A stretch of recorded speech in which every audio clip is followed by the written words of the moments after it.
Oh man, what's up y'all? It's the Macism with another WWE 2K24 Sexy Libre live stream. Yes, I said 8 o'clock. I had a phone call from a friend. He's a chatty Cathy. It was good to hear from him, so I decided to chat with him for a while. That ended up being a 30-something minute chat. And luckily his lady called, and I just had to cut him short and told him I'll call him back later, because usually he will have me on the phone for about 2 or 3 hours and we're just talking about random shit. But I told you guys I will be doing my live streams every Wednesday around 8 o'clock Pacific time. Sorry about being a little late with this live stream. Okay, actually it's a lot late because it's going on 9 o'clock. Let me make sure everything I got is set up. My Wi-Fi's been pretty shitty today, so I don't know how this live stream is going to go.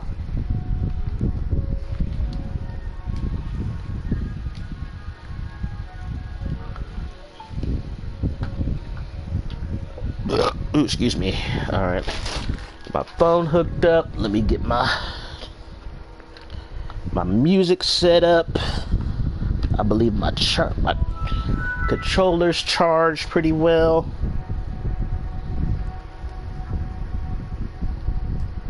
Alrighty, let's head on over to YouTube. I don't know, I might do some random rants tonight, but I'm sure most people in here want to chat me up either about wrestling or check out the ladies, watch, you know, things like that. Let's see, let's make sure that I am live streaming, because I noticed what a couple of my friends and even myself in the past, I think I'm live streaming and then my live stream cuts off. But even though it says I'm live streaming, I'm really not live streaming. Or in the case of one of my buddies, his Wi-Fi was shit, so we got all the audio of his live stream but not the visual, which has happened to me on quite a few occasions. So just want to make sure everything's up and running. Reintroduced a tag team that I had in 2K23, which was the Skull Girls. I remade them in this game. I made a couple of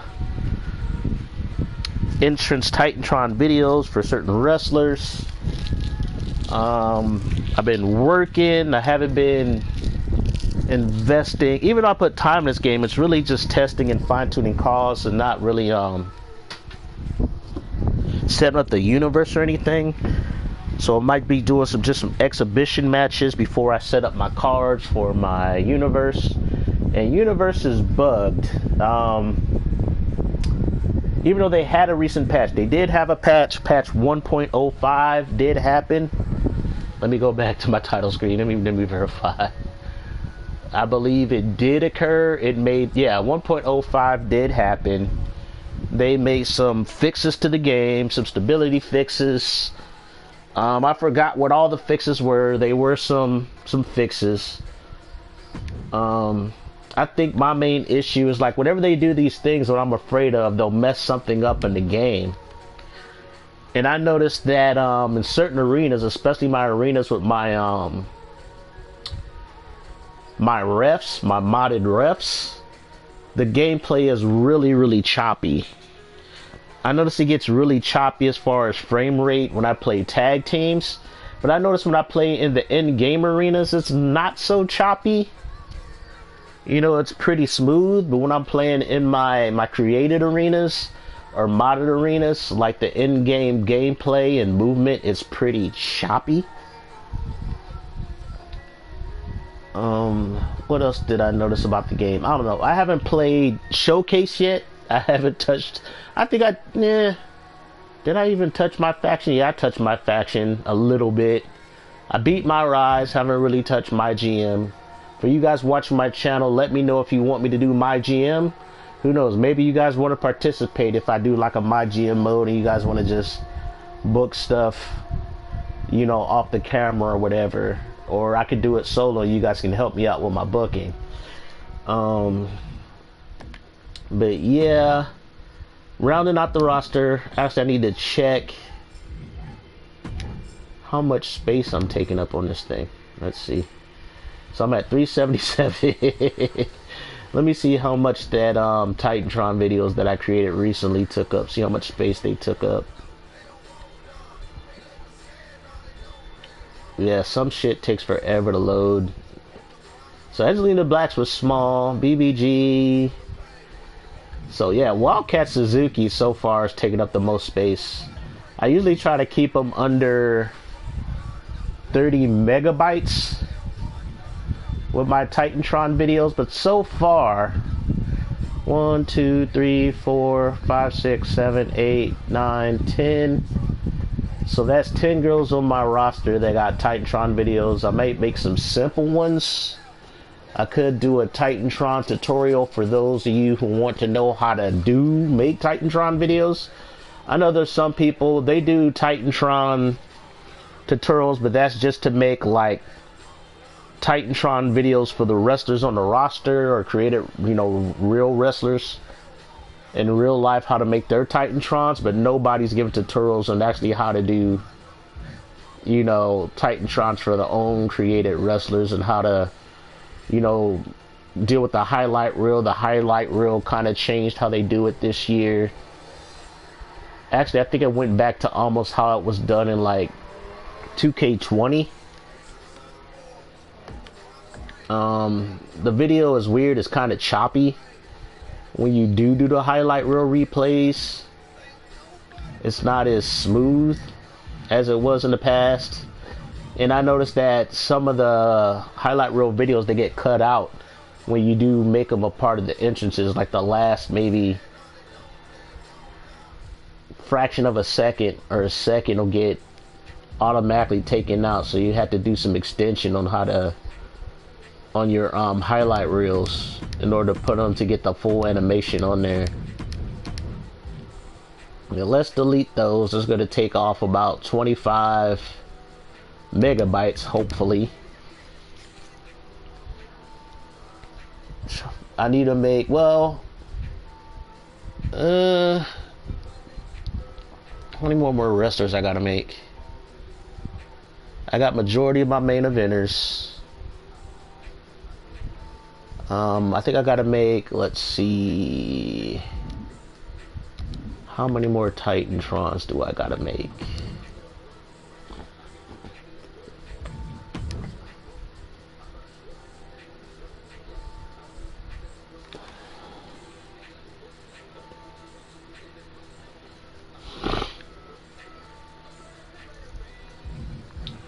Alright, I gotta make a Titantron for her. Somebody made this wrestler.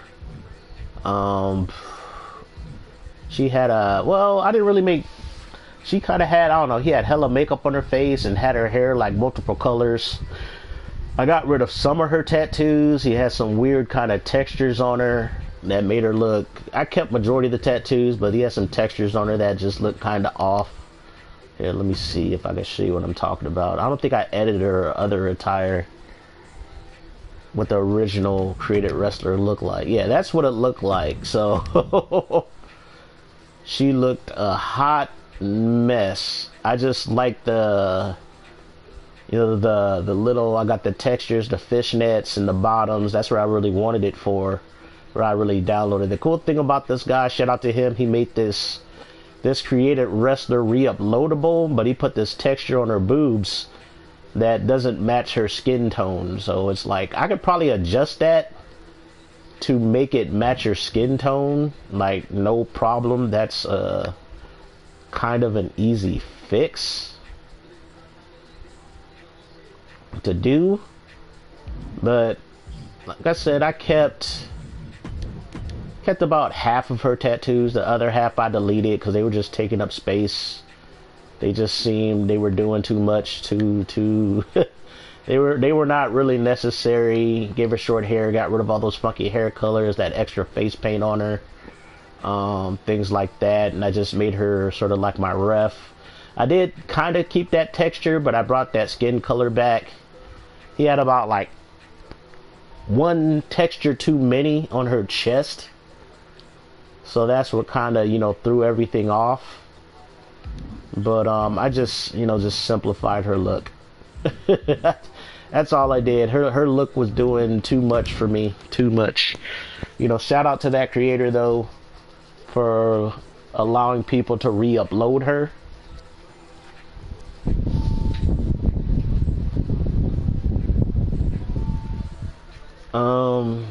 So I don't know. I think I'm a little bit perplexed because I did Tammy Tanaka as a replacement for her for China Chin. They have the same face texture, but China Chin has a better looking face than Tammy Tanaka. But I already put in work with Tammy Tanaka. You know, I fixed her moveset and everything, so I'm stuck with her. So I don't know what I'm gonna do with this extra call of China Chin. I had a Titantron video for her and everything. That's what happens when you're like, you're OCD and you're, you know, about, you know, create a wrestler. So it's like, you don't want to have a lot of duplicates because they just take up space. They take up your memory. And the same thing happened with the Psycho Kitty, but now she's the bunny. So now I got a black version and I got a white version. It's the same character, but I put more work into her. I got the moveset starting out, got her moveset set and things like that. I need to change her name because she's the Psycho Bunny. Yeah, so her attire is all pretty much done. I might need to make a tweak to the back. My OCD sees that little line is kind of off right there. My OCD is telling me to fix it. You gotta fix it. It's just throwing the back off, and it's like but yeah, I do need to change her name. My issue with this game is it crashes a lot. It crashes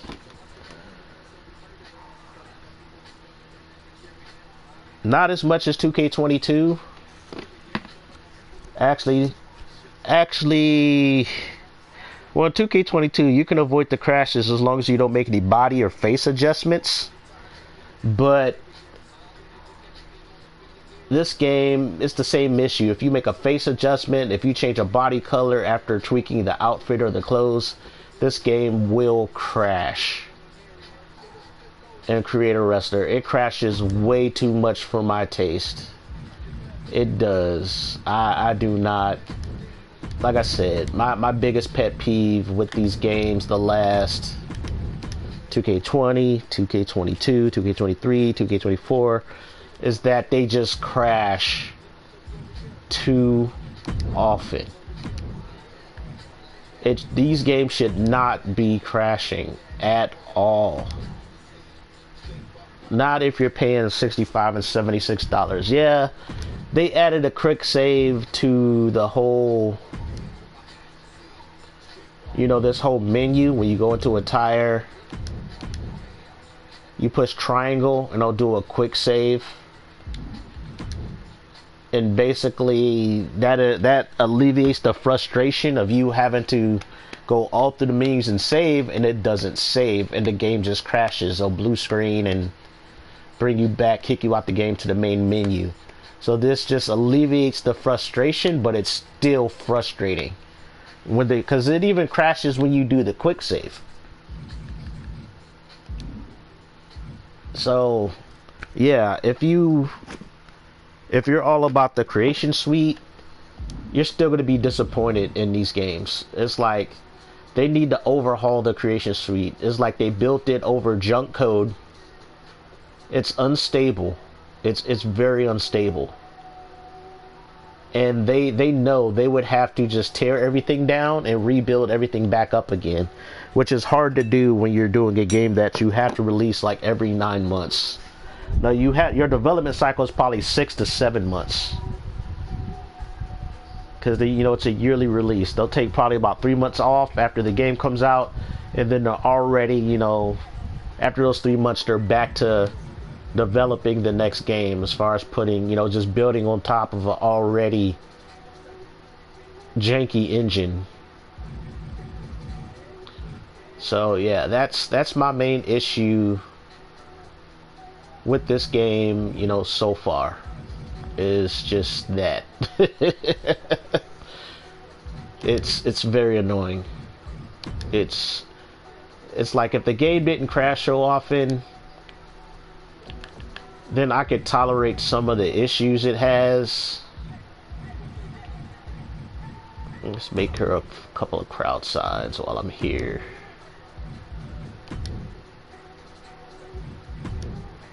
Hey, let me color it. Can I color it black? Okay, I can. Oops, excuse me.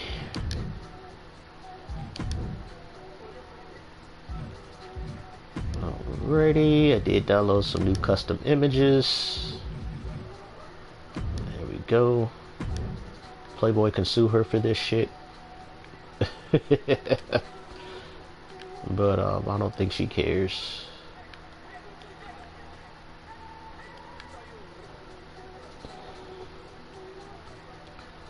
Alright, put that there. And let's get some lettering on there. Put Psycho Bunny. Smoke.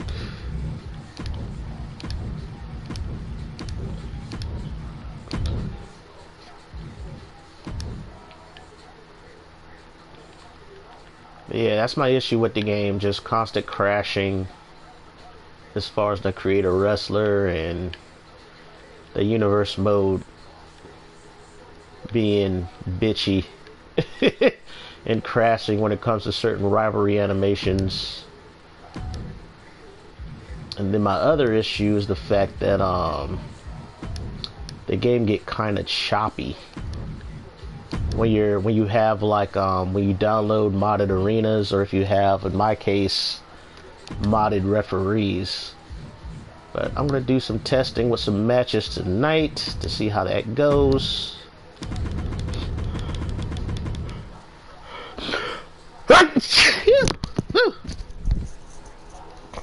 Sorry about that. Let me turn off this fan.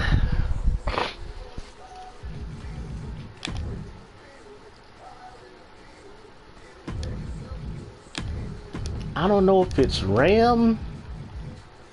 Oh, thank you. I don't know if it's RAM, but you might be right, because there is a lot of junk files on the disc. There's a lot of like shit that we can't access that's on the disc that a lot of like data miners on the PC and modders find.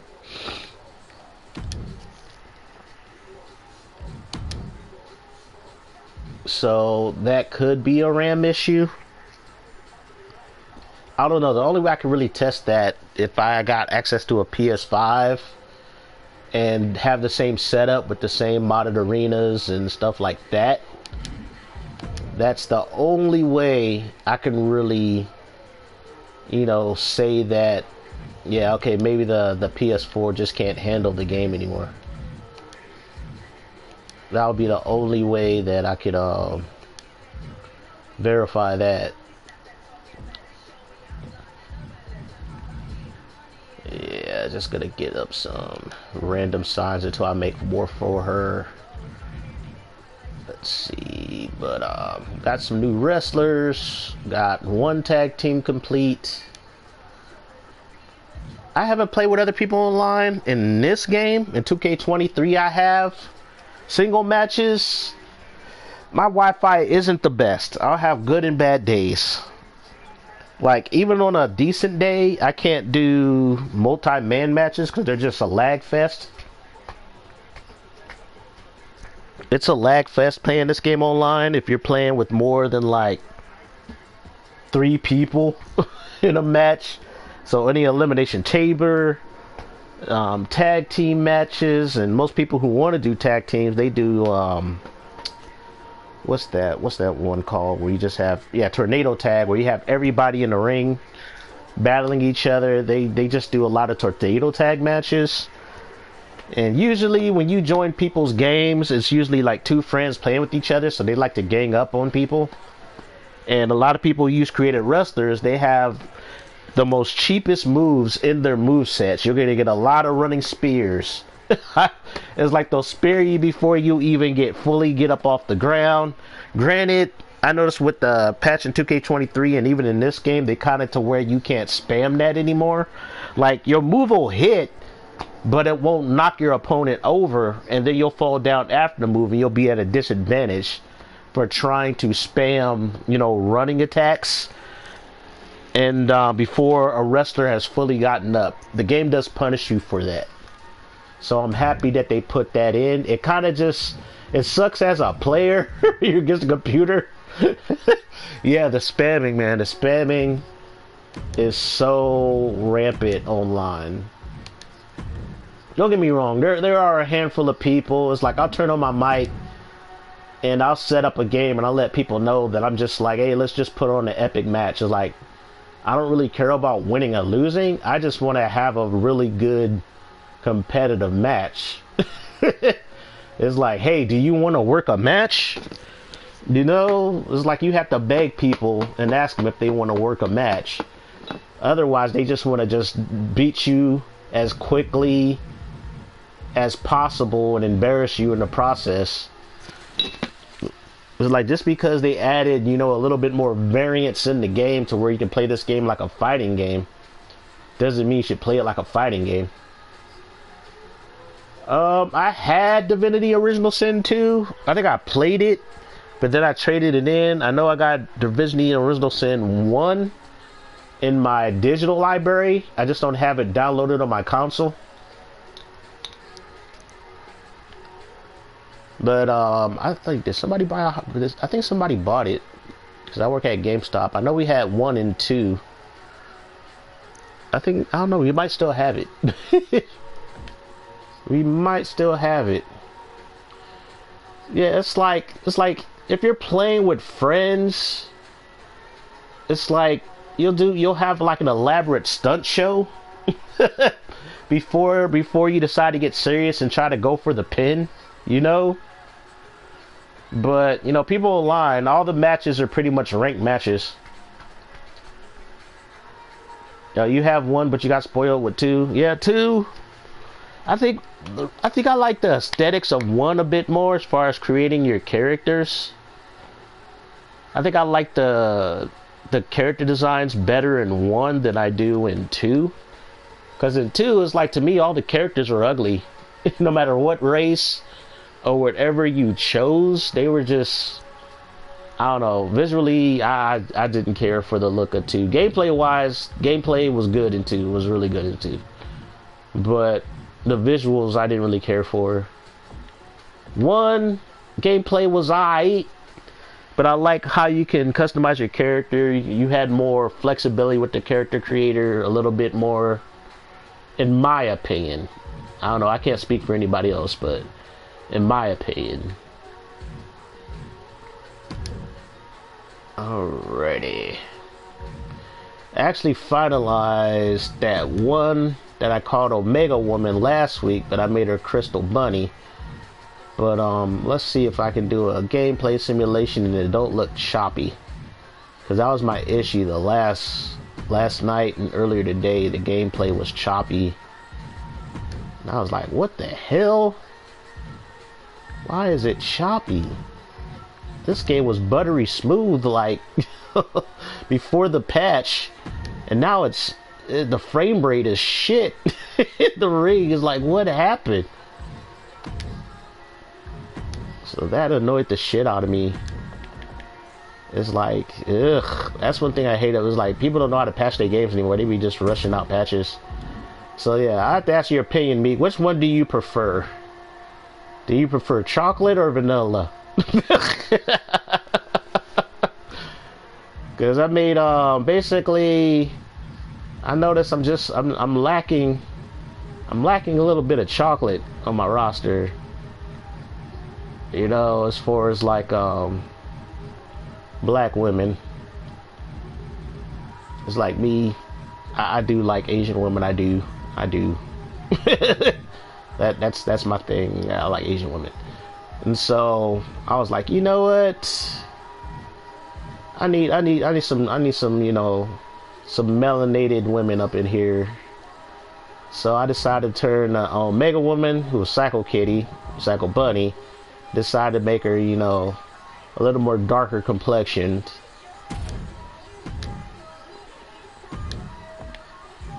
But yeah, who should I put her up against? Who did I work on recently?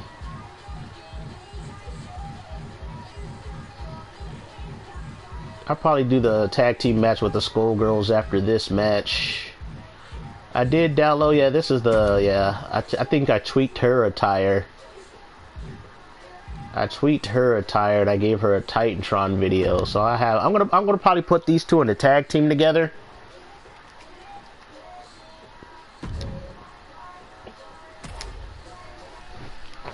Alrighty. Let's get my music set up.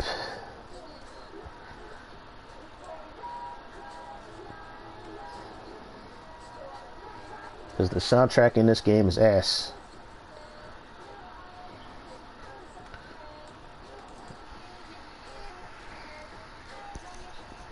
Hopefully the music will get started on my laptop. Please load. Oh, it loaded. I'm shocked.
Yeah, the SmackDown vs. Raw games had very good soundtracks. I admit that last year's game had a decent soundtrack. Wasn't the best. It had a few tracks on there that were decent. 2K22 soundtrack, that one was pretty bad too. I just listened to the, there were only like a few songs on that soundtrack that I had play in the menu. I mostly used like wrestler theme songs that I like. But this year's soundtrack was horrible. I don't know why they got Post Malone to curate a soundtrack. Post Malone's a weirdo. And his soundtrack is very, very eclectic. It's all over the place. There's only like maybe 2 or 3 songs that I can tolerate. It's like he got a Busta Rhymes song. This weird song. I don't know if it's like a Japanese singer or something. And they got this other song. I think it's a Kiss song. But the rest of the songs I got played in the menu are mostly like wrestlers' theme songs. Because the soundtrack is that bad. He has like some weird like country tracks. He got just a hodgepodge of just what the fuck am I listening to? And like I said last week, my music taste is all over the place. I can tolerate a lot of music. But also keep in mind with soundtracks, they have to be in context with the game, with the theme of the game. And like you said, like the older games, they just fit the theme of the game. Like the SmackDown vs. Raw games, going from like, I would have to say probably 2006 up to, I would have to say WWE 2K24. You know, you had a mix of hard rock and hip hop. You know, which is, you know, a lot of early 2000s stuff, but it made sense, you know, for a wrestling game. You know, the songs made sense. And that one misses the mark. Okay, so the game isn't stuttering. The frame rate is stable in this match, so that's a good sign. Somersault plancha. That is reckless abandon being shown. And paying off as well.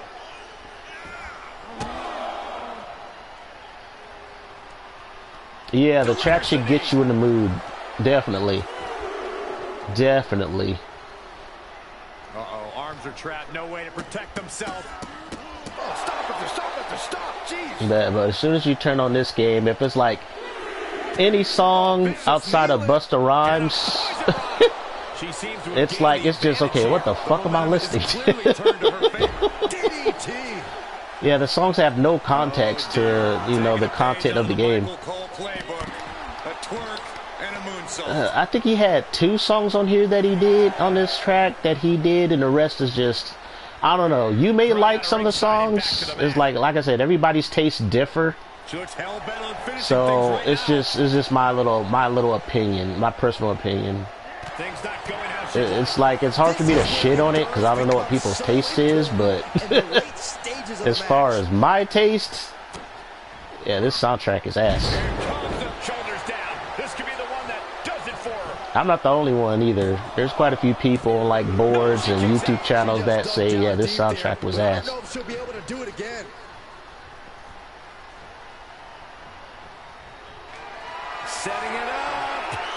I think what it was, I think the reason why they asked Post Malone to curate this soundtrack, because one of the best songs on last year's game was a Post Malone song that he did with Ozzy Osbourne. He collabed with Ozzy Osbourne, and now that song was a banger. That was a good song. That was one of the best songs in last year's game on that soundtrack. It was the collab he did with Post Malone. I mean, with Ozzy Osbourne. And I think that's why they asked him to probably curate this year's game.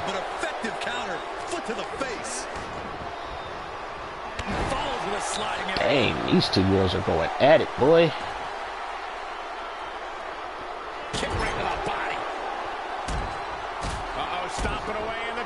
Oh, is she going for the coast to coast? No, you don't think. What on earth is... What are they trying to do? I think we know exactly what. Gonna take a trip. Oh, right in the boobies. Hopefully she doesn't have a boob job. Oh, she's going for the finisher. All lined up. Incoming. That knee. Oh, she reversed it. Crystal the Psycho Bunny reversed it. And it's a long way. Those Wildcat in the corner. Oh, she going for a finisher. Scary position for their opponent. What in the world? Oh, looking for wild agility all the way from the top. Super Bam. Flex. Oh, they held on.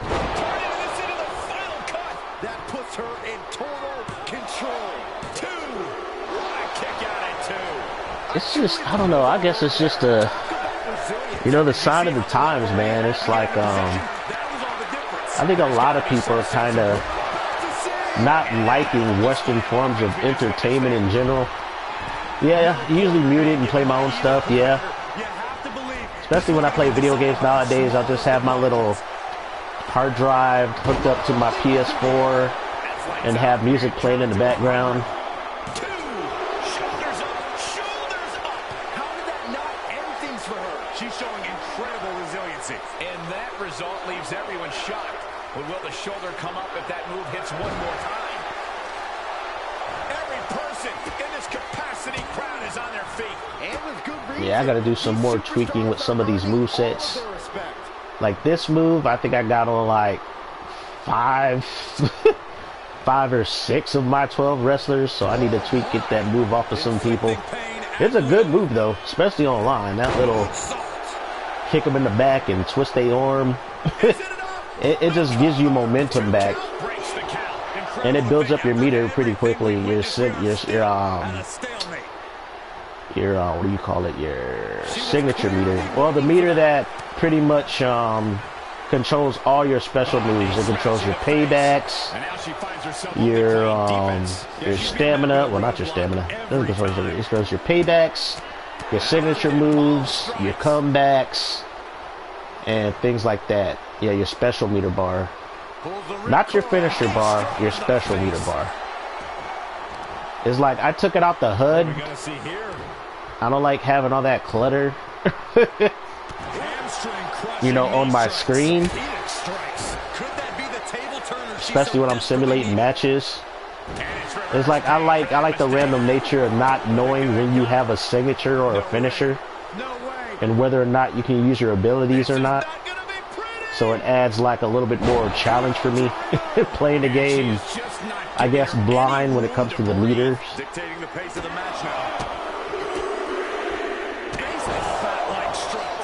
So far, Wildcat is really dominating this match. I thought the Psycho Bunny will be taking her out, but nope. Psycho Bunny getting her ass kicked.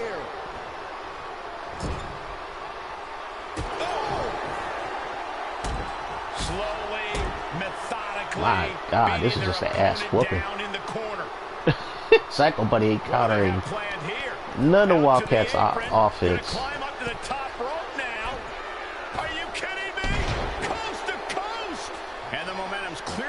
I think she's dead. I think she's dead. Pin her, for God's sake. Oh no, she's still moving. I think Psycho Bunny just likes it rough. That's what it is. Yeah, she's able to stop that surge dead in its tracks. Placed into the corner. Oh, she tried to go for a finisher again. Wildcat countered it.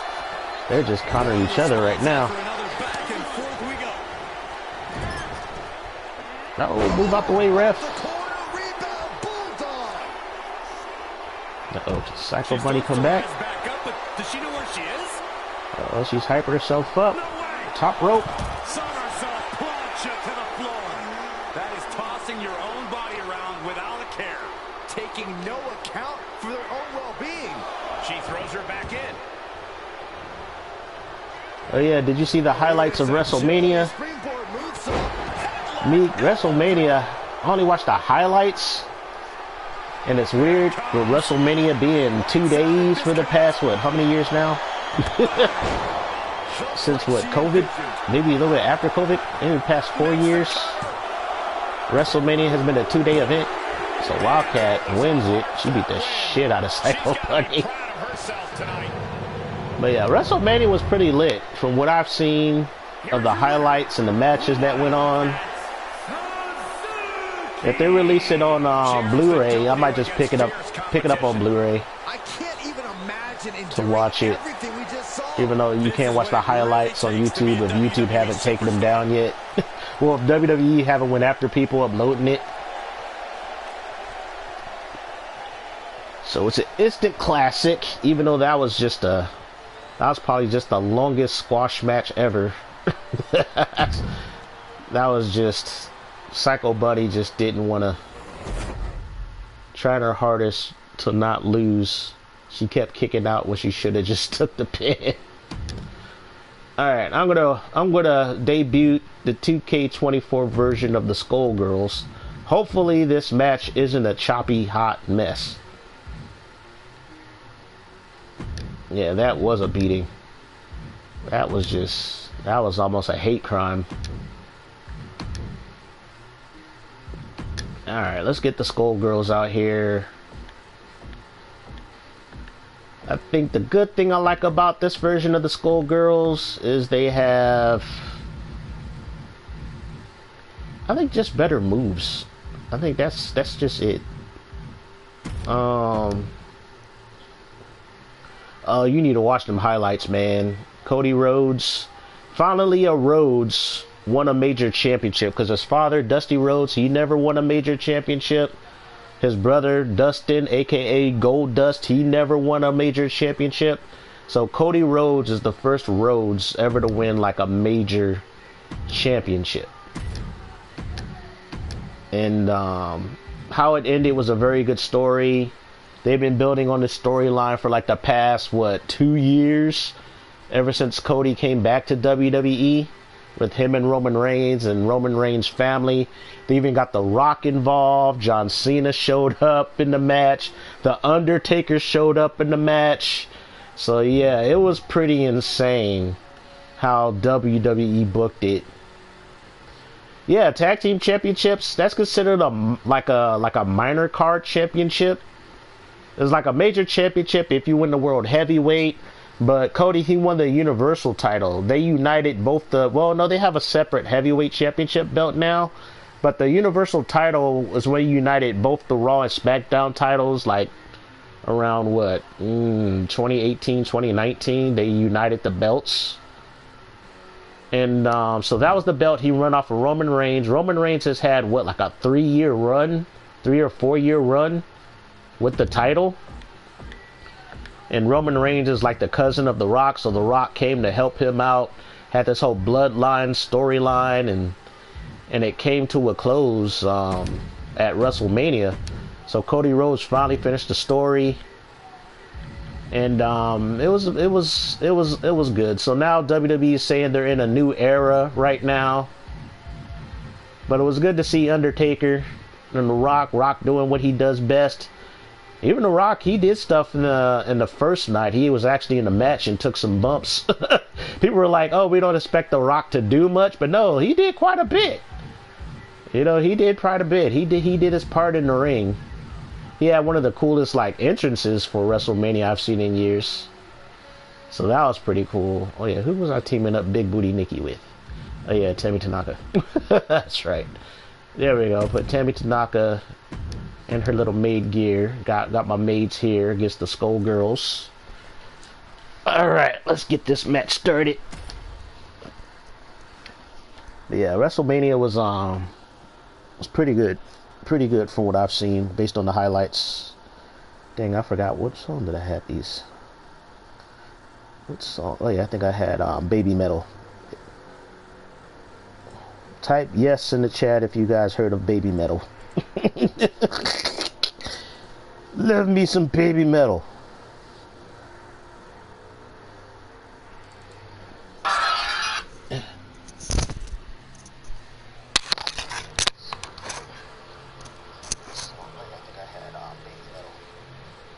Oh, you know the Baby Metal? Nice.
Yeah, WWE, they did have a cruiserweight title, but that was when they had Live 205, and that was between, I think, 2017 to 2020 or 2019.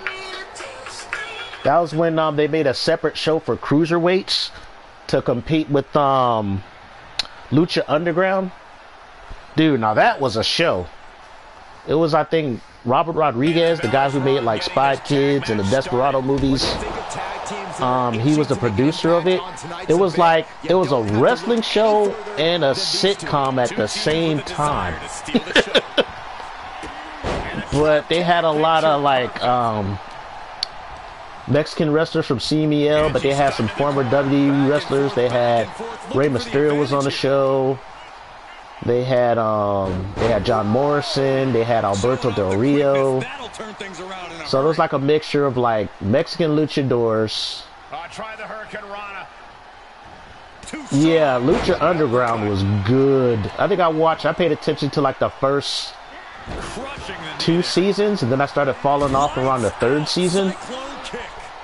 But they also had intergender matches. You know, women can wrestle men. Yeah, they used the whole studio when they wrestled. Man. It was like some people were hating on it because it was like they were like, oh, it's just a spot fest or whatever. But yeah, it's Mexican wrestling for the most part. Even though they did have power wrestlers, they did have some technicians. You know, with some of the WWE, former stars coming in and things like that. But it's also how you got introduced to Ricochet, who's in the WWE, but he was like their first champion. What's his name? Prince Puma. Prince Puma's in the WWE. He goes by Ricochet. That's how you got introduced to him. He used to wrestle in Japan too. But yeah. So, but Lucha Underground, man, that was a really good show. It was very innovative for the time. It was a threat to WWE because they were like, man, we gotta keep up with this show.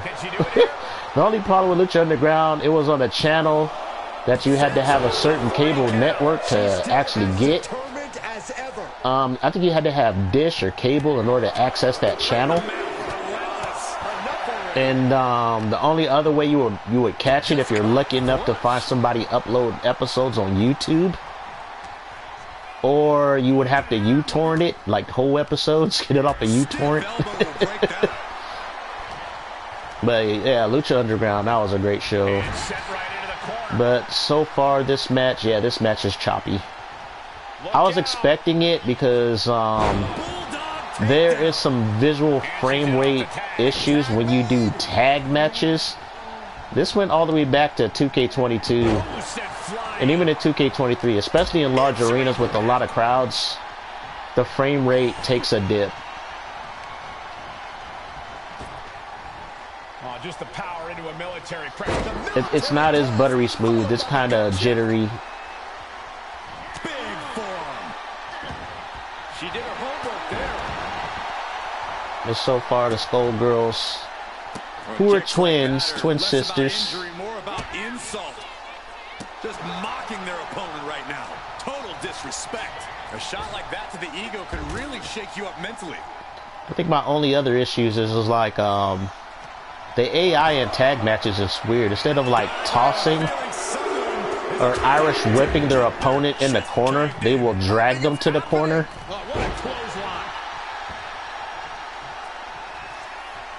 Tagged in. I think he called him Ricochet because he's very athletic. I mean, like very athletic. Basically he's a high flyer, but he's like super athletic. And so he just bounces off of everything. He's that athletic. Ricochet is like, he's probably one of the most athletic, like, high flyers in the WWE. Cool thing about Ricochet, he can actually take a beating. Because I know in Lucha Underground, when he was Prince Puma, oh, he took beatings, boy. He can take some bumps. He's... Yeah, as Prince Puma, he was awesome. It's like he came to NXT. I think he was like an NXT champion. You know, he had to go through WWE's developmental before they brought him to the main roster. I think he's been a USA champion, and he's been a tag team champion. Right now, they're giving him a push on the show, so he might win the, what is it, Andre the Giant tournament. I think that's what people are hoping he'll win it.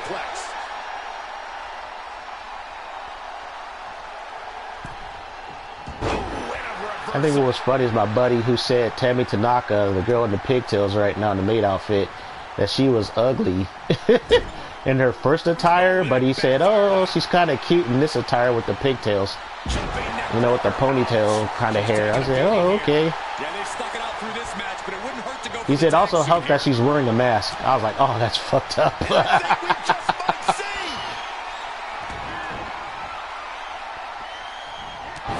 My little short stack is just going to town right now. Yeah, this, yeah. Oh, she kicked out. That was more than close. That was inches away from 3 millimeters. Confidence must be waning as she hits the opposition hard, but still can't get the fall. Yeah, Tammy Tanaka, my little thick short stack, is just going to town right now. Uh-oh. She's going for the bonsai. She's going for the smush. Actually, second rope.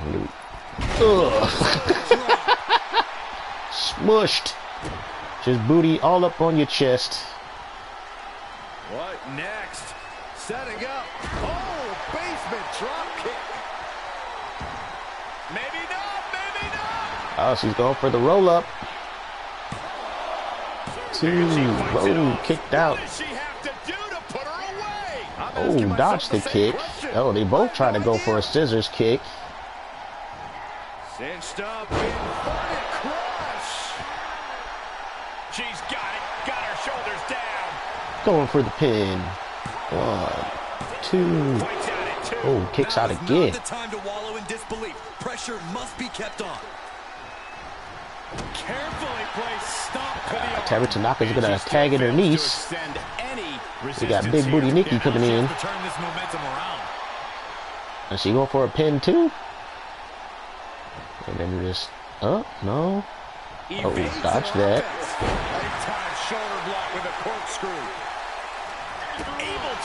Alright, so the Skull Girl that's in right now, that's Sue.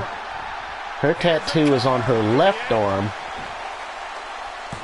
And Sue right now is getting her ass kicked, and she takes the pin. Skullgirls lose in their exhibition match debut on stream to Tammy Tanaka and her niece, Big Booty Nikki. I'm hoping with all my heart I don't come across these two in the future. They lose to the Kawaii Maid tag team.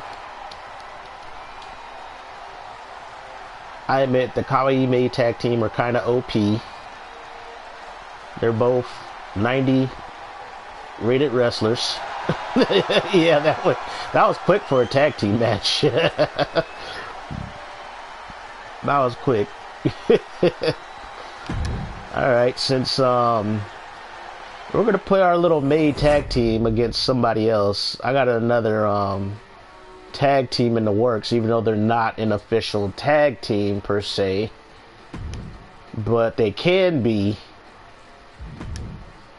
because when I did have them team up together, they did win like their first 5 matches, which was crazy. I was like, okay, this could be like my tag team champions if I run a tournament. I might do that. If you guys want to run a tournament, I could do that tonight. I could make a quick belt. Making belts in this game, I could do pretty quick. Yeah, you can make your own championship belts in this game. So I got my little Native American tag team. Somebody else made this created wrestler. Somebody made Crazy Wolf. They go by Threat Cause on Community Creation. He makes very nice female wrestlers. So I teamed up Crazy Wolf with my own created wrestler, Jen Sparks. So I got my little Native American tag teams here, and I'll put them against the maid team. I don't know, I'll let these two have their entrances, but I'll probably skip the entrances on Big Booty Nikki and Tammy Tanaka, unless you guys want to watch them again. For those of you guys who missed it, you know, say yes in the chat. I'll replay those entrances. If not, I'll just skip them.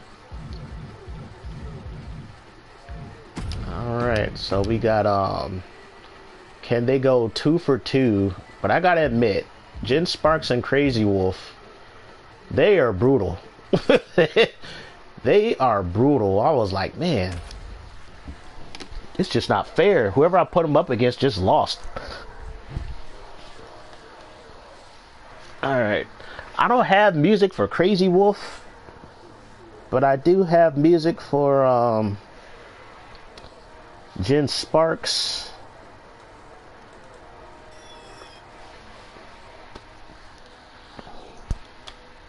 I gotta make her Titantron video next. I gotta make hers. I gotta make Psycho Bunnies. I just did Diana Dynamites today. I did Skullgirls, I think last night.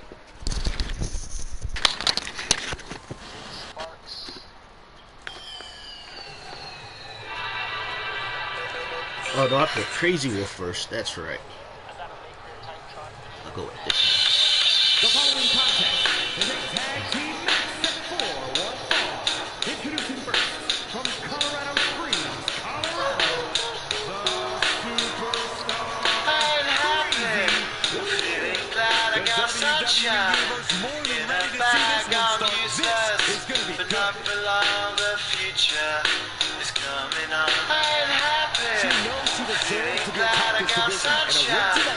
In a bag, I'm useless, but not for long. The future is coming on. It's coming on. It's coming on. It's coming on. It's coming on. Finally, someone let me out of my cage. Now, top of me is nothing cause I'm counting no A's. Nah, I couldn't be there. Now, you shouldn't be scared. I'm good at repairs, and I'm under each snare. Intangible, bet you didn't think, so I command you to. Panoramic.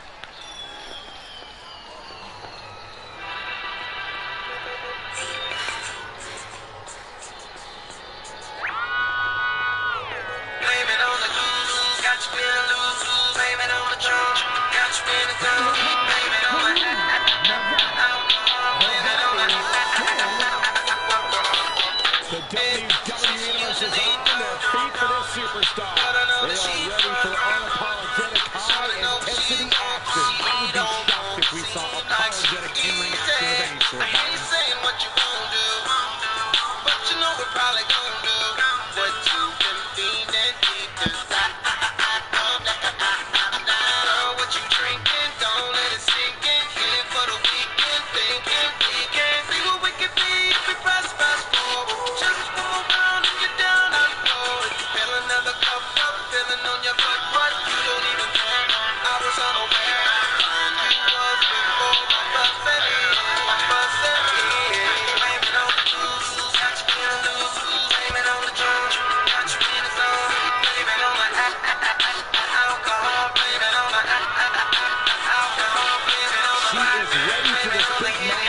blaming all the fools that got you do what they see.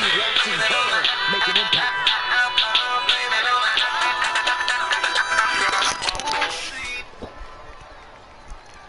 Alrighty, I guess I'll skip that one since I saw it already. But yeah, how come I'll probably be uploading Tammy Tanaka soon. She's the maid the maid girl with the ponytails. She's my thickest. She's also my shortest. But her and Big Booty Nikki going against my little Native American tag team here. Yeah, this match is choppy too. Now back to the action. It's like, yeah, Jamie Foxx. Yep, Jamie Foxx. Yep, people forgot that he put out like I think 2 or 3 albums. People know him more for his acting, but even in his sitcom days, he was doing some singing. He's been singing ever since he's been acting. It's just he's known more for acting. She's able to get out of the way. But yeah, Crazy Wolf, I think she's like a power wrestler. She has a lot of power grappling moves. And then Jen Sparks, she's more of a brawler. She does some high flying. Vicious. Able to counter. To be honest, this match can go either way. Pulls the ripcord. Knee strike to the face. Oh, what are they going to do? Oh, look at this. Oh. Look at this. Damn, Big Booty nigga, I didn't know you had the power bomb. That's gotta hurt. Yeah, the choppiness is so annoying. It's like Oh, look at this. it's expected though in tag team matches. Turn your lights out. It's like it annoys me to think that you're playing a game in 2024 where you get this choppiness in tag team matches when I can play a game like from 10 years ago. Actually, not even 10 years ago. 5 years ago. Actually, no, now that I think about it, with WWE 2K19, there was some like weird kind of frame rate, but that's because the game animation was like that anyway. But yeah, you play even the SmackDown vs. Raw game, it's like it's buttery smooth compared to like this game when it comes to tag team matches, which is pretty bad, you know. Now granted, it could be a different story on the PC and the PS5.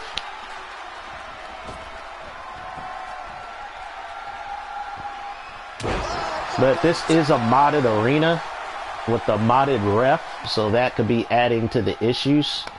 I'll do a match in a regular arena, in-game arena, to see if it's just as, you know, have issues with the frame rate. Ooh, they're doing a tag team move, which they only do once in a while in these matches. It's like in the older games, especially 2K19. 2K19 did tag teams right. They did a lot of tag team like moves. They would actually Irish whip their opponent in the corner and do a lot of tag team moves. But beginning with like 2K22, 2K23, and even this game, especially in 2K22, they rarely did tag team moves and tag team finishers.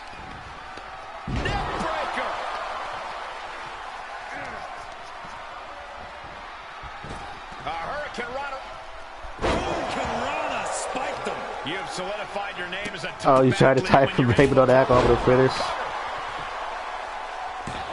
Yeah, it was like a figure 4. Impressive to not even allow a 2 count at this juncture. Got their opponent set up. Good thing I got my phone, because it was like I noticed with like some of the chat that's coming up on my screen is like it's all out of order now, which is weird. And take command. So yeah, it was like a leg tie-up. It was like a figure 4. It wasn't like a true figure 4 submission. It was more like just a basic move. But right now, there's a tag. The Kawaii Maids are just dominating this match. Oh, not until that axe handle though. And then Tammy Tanaka hits Crazy Wolf with her ass.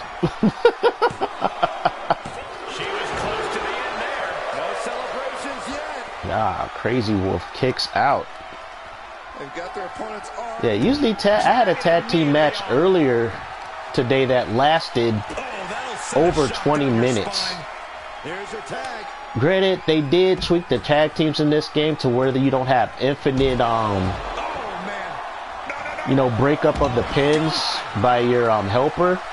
But they have a system to where in order to get constant breakups of pins, you have to really tag in and out. They only will let your teammate help you out once, and then they'll have to have a resting period. They can't help you anymore until you tag them back in, and then you tag out. So they really tweaked it to where you don't infinite breakup of pins. But yeah, tag team matches in 2K23, oh, they can go on forever. Oh my God, that dive was crazy. She got that ring like a bullet. I'm afraid. I hope she don't glitch. Hopefully she won't. That corner that she got Crazy Wolf in is hella glitchy. I've seen people get stuck behind that little metal girder. I've seen people just end up in the crowd and they can't get back. Can't get back into the ring. Yeah, I love this arena, but it's hella glitchy.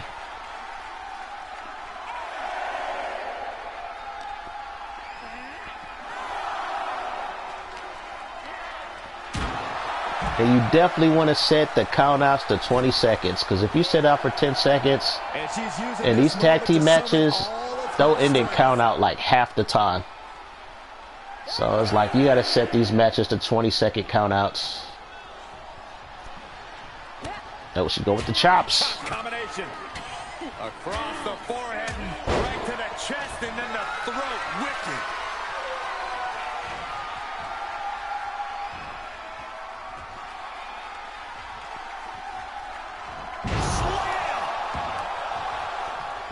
I remember I had one person, I think, in 2K22 when I made Jen Sparks in that game. They were like, "Oh, your Native American wrestler is racist." I'm like, "How is she racist?" She was like, "Oh, you just having like stereotyping the outfits or whatever." I'm like, "Dude, have you been watching wrestling for like the last 15 to 20 years?" I said, "Even to a certain extent in the modern era." I said, "It's called a gimmick." I said, "Stereotypes are very prevalent in wrestling in general." I said, "Yeah, they kind of, it's not as in your face as it used to be, but it's still there." It's like every wrestler has a gimmick, every wrestler has a character, and has a story. I say, you look at the WWE right now, they got Japanese wrestlers who barely speak English. Asuka, even though she can speak English pretty well, you know, she still speaks Japanese. And they got Kairi Sane, she still speaks Japanese. Io Sky, she can speak English. She still speaks Japanese. They still play the, you know, bad girl Japanese stereotypes. And you have the Street Profits. You know, they had that whole swag era when everybody's saying swag. They came to the ring with a paper cup thinking they had alcohol in it, and they just came off as just fun-loving black guys. You had the New Day. It's like, yeah, every wrestler is a stereotype, pretty much. Even the white wrestlers have certain stereotypes. Like in NXT, I think they got these two Italian guys, and they act like pretty much like mobster Italian guys. So yeah, stereotypes are not going to go away in wrestling anytime soon. It's like you got Gunther and Imperium. They're just a bunch of German or Far East European wrestlers. And their whole gimmick is they come off as that old school kind of strong European wrestler archetype. So yeah, it's all stereotypes. It's all gimmick. We've seen these women throw just about everything at each other, and somehow they keep fighting. But so far, Crazy Wolf is bringing this match back. This match has been going on for 10 minutes now. Oh, you like Kana, aka Asuka? Yeah, Kana's good. What was interesting because Bull Nakano, she was a Japanese wrestler in the WWF back in the mid to late 90s. She got inducted to the Hall of Fame this year at WrestleMania. I didn't think we'd see a kick out there. Her and Alundra Braves and WCW used to go to war in their matches. They kind of set a standard for like female wrestling at the time because they were doing strong style, man. They were beating the shit out of each other in their matches. They were using weapons and everything, and this was back in the 90s. But Joshi wrestling, Japanese wrestling, they've been doing that crazy shit in Japan for like decades. They had barbed wire matches, all that shit. Yep, you're right, Halcon. If it wasn't for the gimmicks, it will not be wrestling as we know it. It would not be pro wrestling without the gimmicks. Woo! Tammy Tanaka with the body splash. 1, 2, 3. That's a wrap. Tammy Tanaka with back-to-back finishers. Yep, the little thick one. Finish it off the match with a body splash. Just kaboom. Yep, that's true. Most of the women, yeah, they were just escorts, you know. And it's like you did have some in the 80s wrestling like in leotards, you know. And you did have, what's her name? There were two. There were May and this other chick. And May, she died. She was still taking bumps in her 70s and her 80s. And then the other one, I think it was, what's her name? I think it was Sherry. I don't know if it was Sherry. I think it was in the other one, but she got canceled by social media because they found out she was pimping out like female wrestlers. She was running almost like a prostitution ring with the talent. So she got canceled out of wrestling. Yeah, the Fabulous Moolah, that was her name. Yeah, Fabulous Moolah, she got canceled out. You don't hear nothing about her anymore because it was alleged she was pimping out female talent. There's been a documentary about it. There's been allegations from former wrestlers. Now, there hasn't been nothing as far as her getting arrested or court that I know of to back these allegations. That's just what I heard. You know, just what I heard of.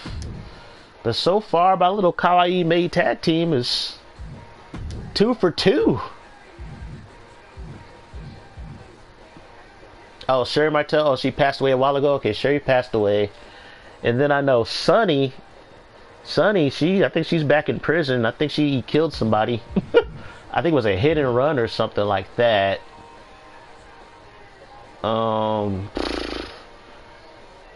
But as far as like modern day wrestling, I think the only people like real female wrestlers people familiar with is like Trish Stratus and Lita. They came back, I think, I think last year they had a run. Won a couple of tag team belts, and then Trish Stratus, she went heel. And, but yeah, they came back for a small stint. Alright, I said I want to try an arena that wasn't a created arena. Let's go to Raw 2002 arena. Let's go back to like late Attitude Era, early Ruthless Aggression. Let's see how the frame rate acts. Oops, I gotta set it to tag team. Set it to tag team. There we go. Alright, so here's the real test. I'm gonna put her up against now granted, Sable, I watched an interesting kind of documentary on her. I don't know, there's this one channel called Something the Hawk. And basically he goes over the wrestlers in their prime and all their matches.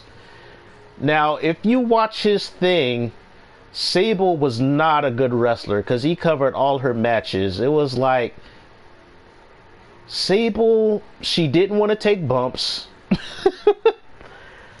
At all. She was more of a model. She was there to look good and to be almost half naked half the time. But as far as a wrestler, she was not good when I watched that. I was like, I heard a lot of things about Sable, but I never watched a lot of Sable matches. But this guy, he has a YouTube channel called something, The Ring of the Hawk or something, and he goes over wrestlers' matches during the prime of their career. And yeah, Sable was not good. And there was a lot of controversy about her as well. She was hard to work with as far as being in the company and stuff like that, and it was a hot mess as far. But I do got a Sable. Somebody made a very good Sable. She was prominent. Like I said, she was prominent. She was booked, but she was horrible in the ring. She was booked more so for her looks. She was if there was a wrestler who epitomized the diva era of wrestling where they just had women for their looks, she was it. Now China was legit. China took bumps. She wrestled with dudes. She dominated the women's division for a while. Yeah, she truly was the eighth wonder. China's legit. I'm waiting for him to do an episode on China, but he hasn't done one yet. But we're gonna have Zero Buster Akane and Star Suzuki. We're gonna bring in the OGs for this match, and they were a tag team back in the day in My Little Story Time. These two were a tag team when they were younger. Star Suzuki's kind of a mentor for Zero Buster Akane, so they just work well together. And we're gonna put them against our maid team again. Let's see if our maid team can go 3 for 3. I doubt it, but you never know. Alright. Because the main team could be our tag team champions. Like I said, I could do a tournament. I might do a tournament next live stream to set up all my belts for my universe. Because usually I can just put a belt on somebody, but I'd rather have them earn it.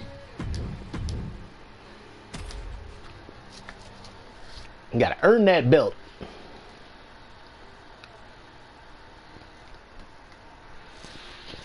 Yeah, China was legit. She had some very impactful oh, the bag on the head, that was a creative wrestler. I don't know, somebody made, there was this guy, he makes a lot of the attires, the sexy attires, like the bras and the lingerie. And he put a bag over her head. He's like, don't take the bag off, because I guess he made her face real ugly. Oh crap, I forgot to do the music. Forgot to do the music. Too busy talking, forgot to do the music. Sorry guys. I'll try to find it. Hopefully I can find it in time. But it looks like I'm not going to find it in time.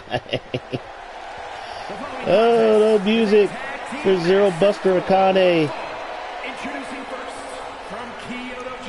Actually, I can do a fast forward if it loads fast enough. There we go.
Are you talking about Fable the game? Or Fable like a character? But yeah, they got the top rope DDT in this game as well.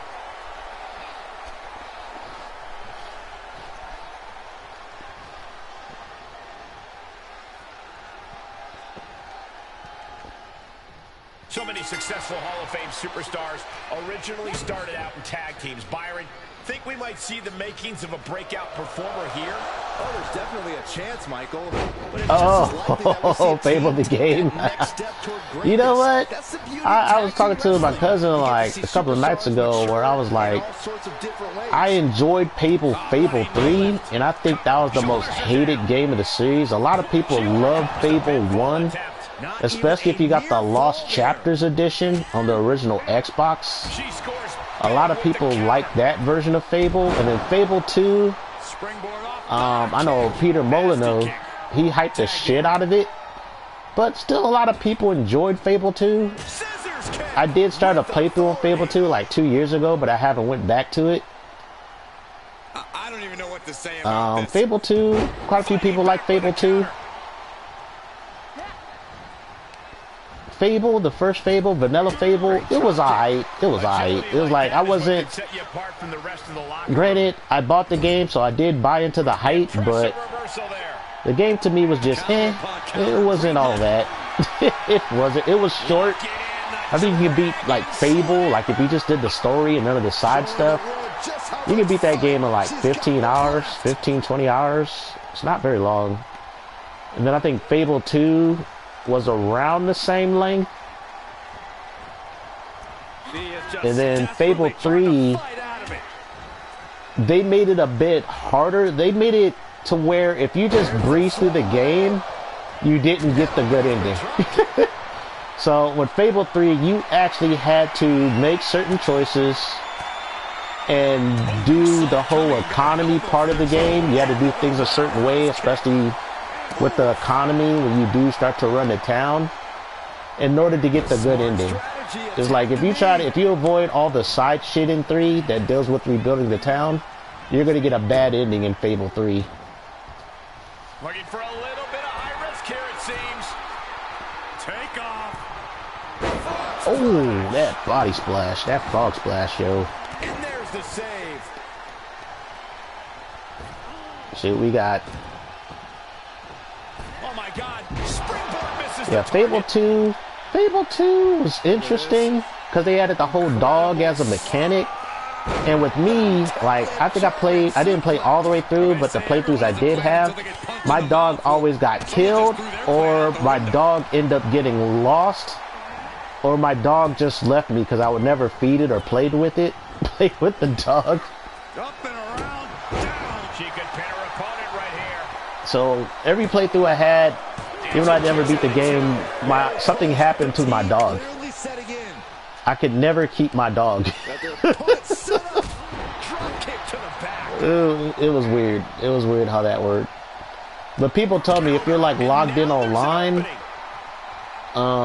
you can get your dog back. But if you're playing offline, and if you do something, yeah, your dog's going to be lost for like forever. But if you get online and just make it, because there's some kind of mechanic where your dog is like a pawn in like Dragon's Dogma, where he would go to play in other people's games and bring back gifts or shit. No good reason to stay in this right now. Snapmare. Oh, people got mad that you crushed the game on hard difficulty, broke his controller. Oh, wow. Man, I talk about game rage before. That's crazy. Quick reflex is so important in a match like this. Oh my God. Buster Connie here with that high-low exploder. It looked like the OGs have taken the kitty gloves off. Big Booty Nikki needs to tag in her aunt because her older sister, well, not like blood related, she just refers to Zero Buster and Connie as an older sister, just whooping her ass. And then her mom is the one in the white. Star Suzuki is her mom. So we got family connections with my wrestlers. But like I said, Sexy Libre is not a very big wrestling promotion. So everybody knows each other. Everybody kind of treats each other as family. Will she get to the corner for this tag in? I doubt it. Nope. Yep. She reversed it. Little wizard sips. Yep. I agree. Like, a lot of people want to use magic in Fable 2. Don't get me wrong. There's some magic spells that are busted if you have the right combination. Like, I know when I did have a magic character, I used like the swords, like the spinning swords, and then I would combo it with the time spell. So I would slow down time, and then I would conjure up my little swords, and it would just eviscerate people. But if you really wanted to cheese the game, just upgrade your pistol or your rifle. You'll just one-shot like most of the minor enemies in the game, and just obliterate most of the bosses. Alright, Tammy, she was able to tag in Tammy Tanaka. She's the ultimate equalizer now. But she's just over here taunting, and she let Zero Buster Akane get the hot tag. Speaking of hot tags, they nerfed hot tags. Hot tags were awesome. Going back to when, I'll say, I think 2K19 at least. So it's like, if you got a hot tag, and if you did like, whoever got tagged in, they would do like an automatic combination, even though you could counter it. But you would automatically have, once you finish do the combination, you would get your signature bar.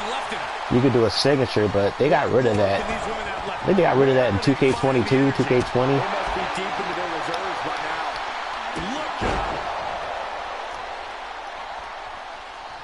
Yeah, it was easy. It was. That's why I just used guns, man. I was just all rifles. I did have, you know, my little sword, a little weapon, but I was just all about my rifle. Busting caps and fools. I don't know, I enjoyed my time with Fable 3. I did. I enjoyed it more than I did with Fable 1, but that's because I played vanilla Fable 1, not the Lost. I did have the Lost Chapters, but the game visually was so ugly. Ugly characters. Everybody looked like like a hot mess in that game. Fable 2 was a little bit better. Oh, the boss in Fable 3, yeah. But like I said, if you did everything right, in Fable 3, as far as the side quests and the economy and getting the town up to par, then the final boss in Fable 3 wasn't as hard. Like if you just rushed through the story, then the boss would have been a lot harder if you didn't do everything right.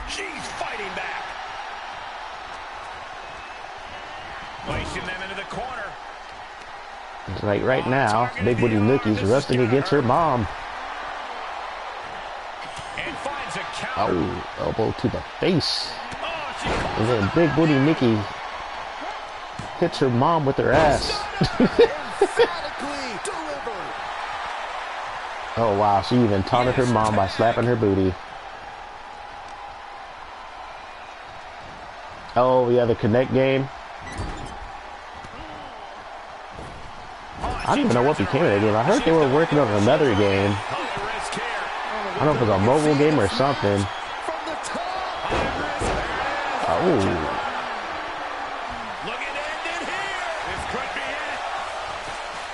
Oh, the crowd is saying this is awesome. That's good. Got the crowd into it. Could this be a 5-star match? We don't know. Now Big Booty Nikki got momentum. Taking out Zero Buster Akane with the enziguri. Yeah, I heard they were making like a Fable 4, like, shoot, how long ago? Maybe like 3 or 4 years ago. Just, Big Booty Nikki is just using her booty as a weapon right now. She's just sitting on people, smacking people with her butt cheeks. Big right rocks the jaw of their opponent. What on earth is this gonna be? We might be looking at the future champions when I do the tournament. The thing when I do tournaments, I select the option where they retain damage, So, yeah, whatever damage they had in the previous match transfers over to the next match. So it's like a gauntlet. Nice arm drag. This is what you call high risk, high reward. From the top. Oh, she tried to get her with the death by Snoo Snoo. Zero Buster Akane reverses it. Drags her to the corner. This building is rocking. Sadly, right now. I don't have no tag team moves for Star Suzuki and Zero Buster Akane yet, because they're not officially a tag team. So they don't have any tag team finishers. Oh, that was a good tag. That was a good tag. But then Star hits Tammy Tanaka with the suplex. I'm shocked that she kicked out. You and I both, Byron. And yeah, they have the Tarantula stretch in this game.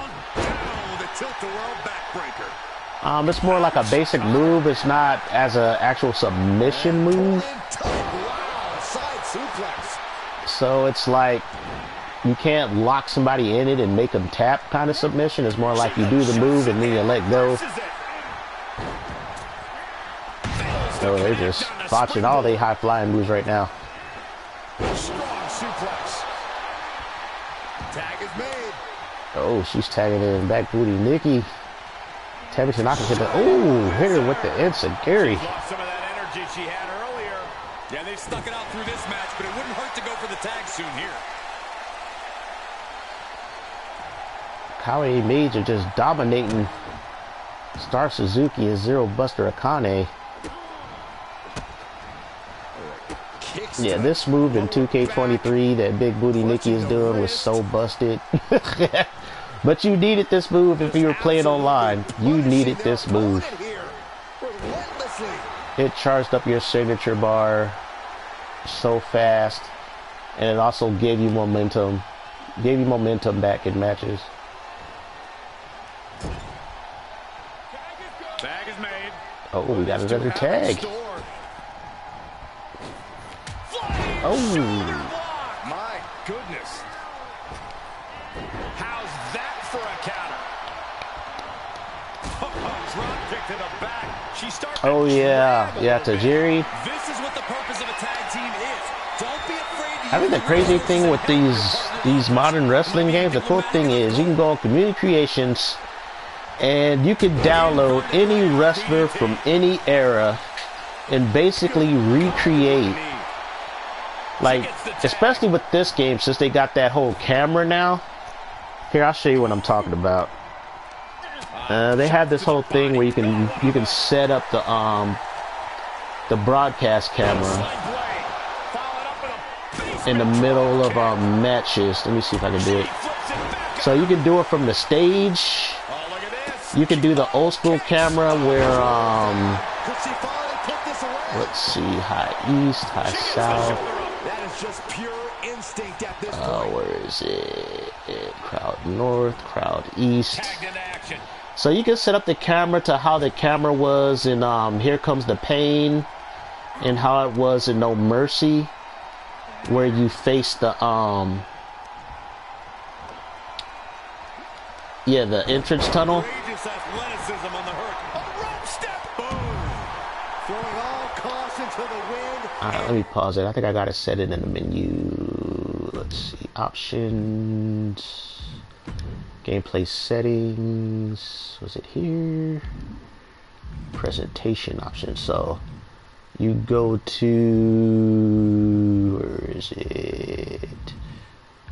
The ramp camera. There we go. The ramp camera. And it'll basically be like the camera how it was in No Mercy and Here Comes the Pain games. And gets tossed back into the mat. And this is what a lot of people set the camera on when you watch a lot of live streams now. Because like I said, a lot of people playing these games, you know, their childhoods was from the No Mercy, Here Comes the Pain era, you know, late 90s, early 2000 wrestling games.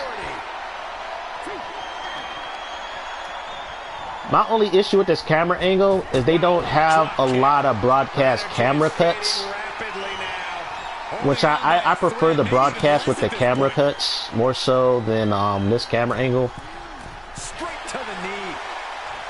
But like if you like the old school games, oh, she hit her with the rolling thunder cutter. Or was that the stunner? I think it was the stunner. One of the two. Please get some control. Time for her to go. Oh, she's going for the roll up. See, if this was on broadcast, that would have been a camera cut on that move. Did you expect anything less? Oh, was she going for the not the people's elbow? It's called the people's moonsault. This is the move that Ricochet has. And she's showing that she's still not done going on the offense. She's made it a mission to take her opposition into the deep waters. So yeah, there's not as many camera cuts when you use this camera angle. Trying to fight out of it. And when I watch some WWE 2K live streamers or whatever, they prefer to play this game this way, and not a lot of people, they don't like the camera cuts. At least we got a camera cut on that one. Power slam. Gets the tag. But yeah, you can use the old school camera, like how it was back in the day. Agile movement. But I'm not a fan of this camera. There's not a single Don't get me wrong, it's not that I person sitting in didn't this like those arena. games. I own those games. Counters that. I could say I didn't play them back in the 90s, but I did play them on my modified Xbox with emulators. I don't know. It's like, you know how games were back then? They were hard. It's like them 90s games, like arcade, they were made to eat your quarters, man. I can't play them arcade wrestling games. Like those midway arcade wrestling games, those games are hard.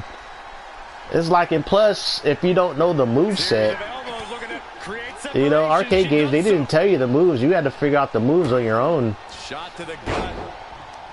Oh, I like this little move. Insecurity to the face.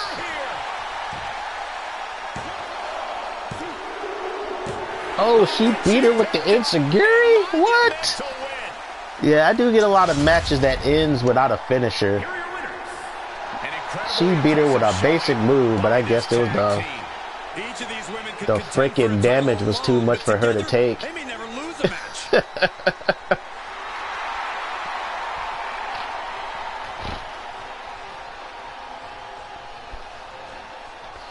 Yeah, it was like, yeah, sometimes you'll get matches like that where it's like certain wrestlers will get so much of a beating that they'll lose to like a basic move.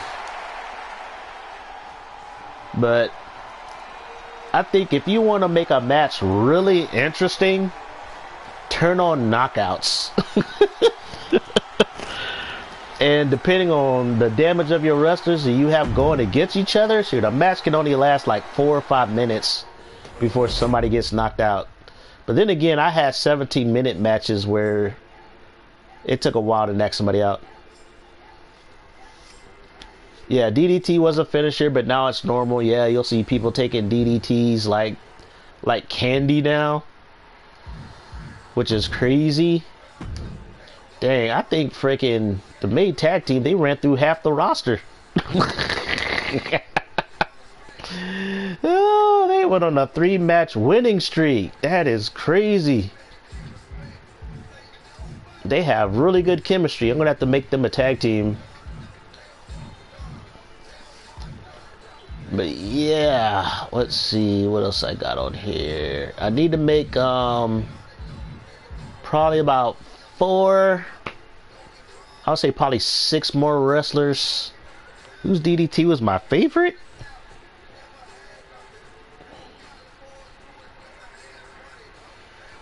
I would have to say the most brutal DDT was the Miz. He had this DDT where he will kick you in the shin to where you'll kneel down, and then he'll quickly grab you and just snap your ass down and do the DDT into the mat. That's probably the most brutal DDT.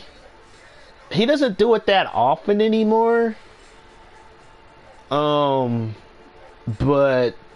I know it's one of his basic moves, a part of his moveset in the games. That DDT. It's good. I would say usually I would set it up as a signature to set up a move. Oh, Coco Bewares and Gold Dust. I didn't even know, man. Yeah, I didn't watch. I didn't really follow like the, what do they call that? The new age or the whatever age era. I think that was after the rock and roll wrestling era. It was going to the early 90s. I think Bret Hart and Shawn Michaels was really the face of that era. Hulk Hogan was a part of it before he went to WCW. I think that's where Coco Beware really had a good chunk of his presence during that time. But what I got on here? Oh, he was in the Rock and Roll Wrestling cartoon? Okay, so he was during that era. Okay. Because I remember that. I used to watch the Rock and Roll Wrestling cartoon back in the day. Remember Captain Lou Albino? And then they made him a part of the Mario show. The Super Mario Brothers cartoon hour.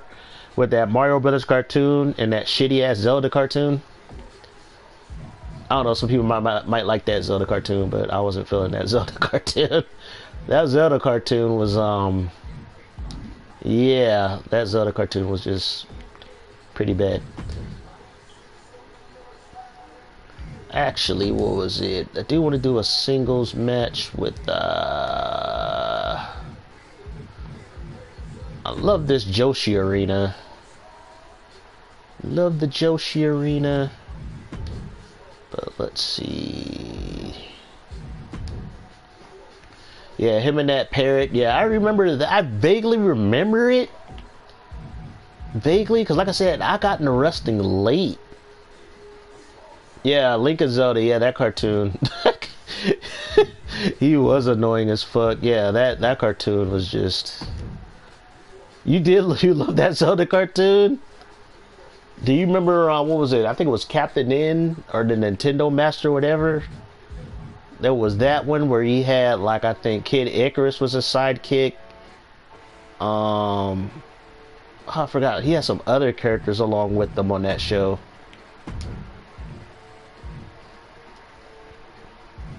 Alrighty.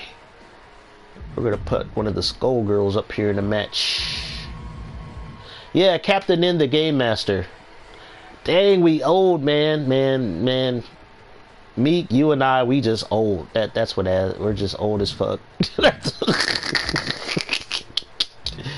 We are old as fuck.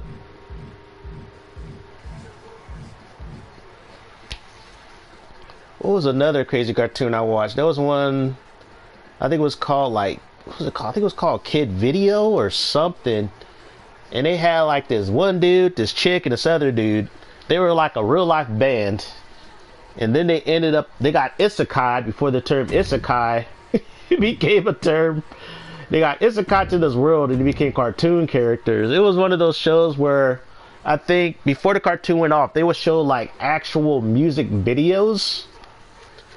And it was the first time I saw the George Michael video, that the Wake Me Up Before You Go by when George Michael was a part of the group called Wham. That song Wake Me Up Before You Go. First time I saw that video was at the end of this cartoon called Kid Video.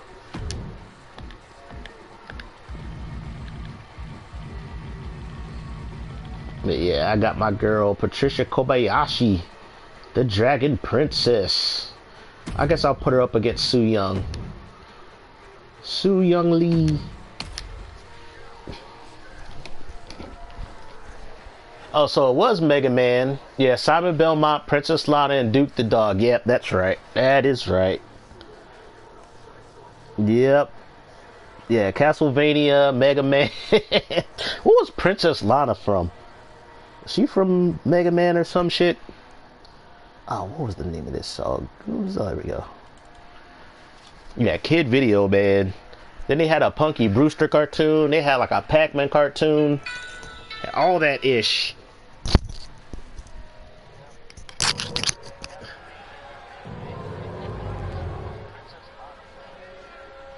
This woman is the real deal.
Yeah, man, our generation, we were raised on cartoon video games.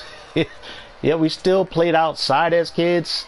I was watching one YouTube channel called Clownfish Video, and they were talking about how Gen Z millennials are playing retro games. Like, you know, they're playing, you know, 16-bit, 8-bit, you know, NES, Super NES, Game Boy Advance and stuff games. Because I admit, you know, modern games are okay, but shoot, you buy a modern game, you're paying $65 and it ain't even a complete game out the package. And then they patch games. When they patch the games, they break it. Or they change how the game plays when they patch it. The cool about retro games, you got a complete experience out the box when you bought it. There was no patching it, no fixing. What you paid for, what you got, that's what you got. You know, they had testers back then. But he was talking about how,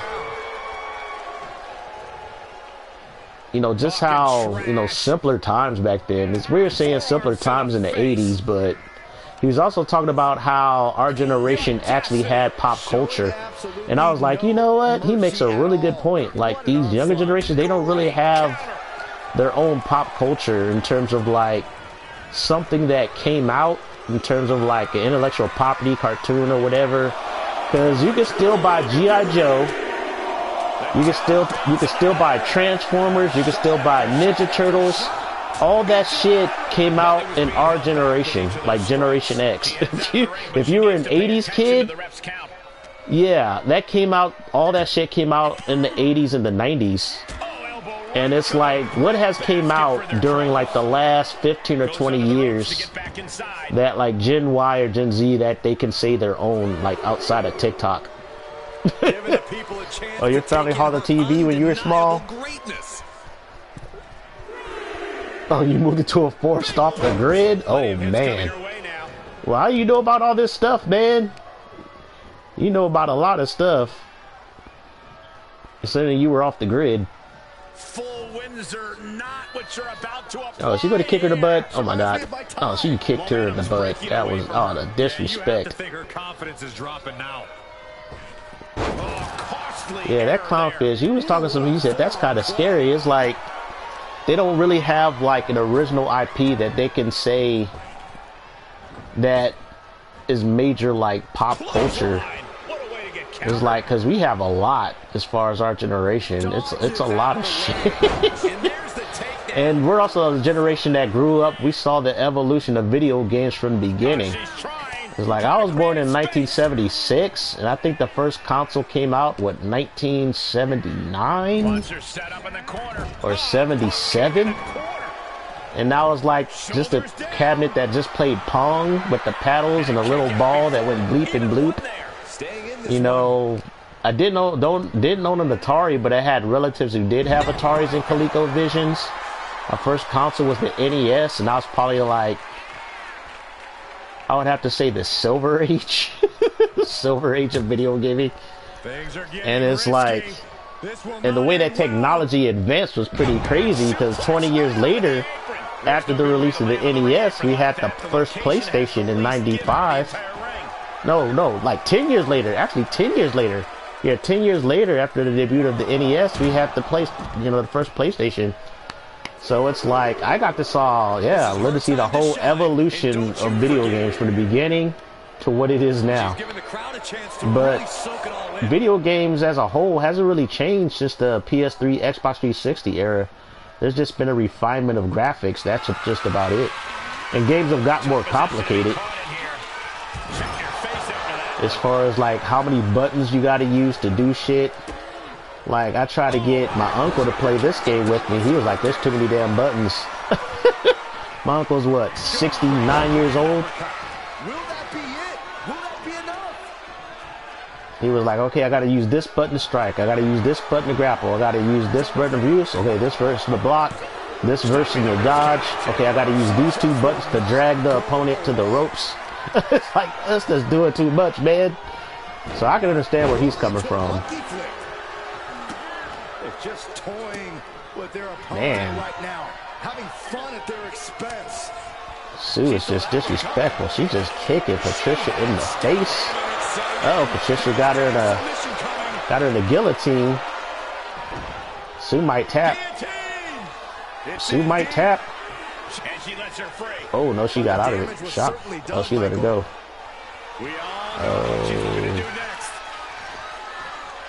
Oh, she got her up. She got on that triangle. That triangle submission hold. I think this is a wrap. She go tap. She go tap. She tapped. Match barely went 6 minutes.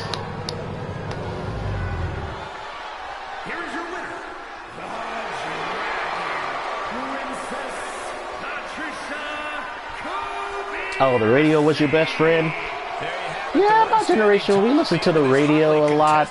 I don't know, the way I was raised, I can't speak for everybody else, but I think a lot of people in my generation were raised the same way, where it's like the parents just got tired of you.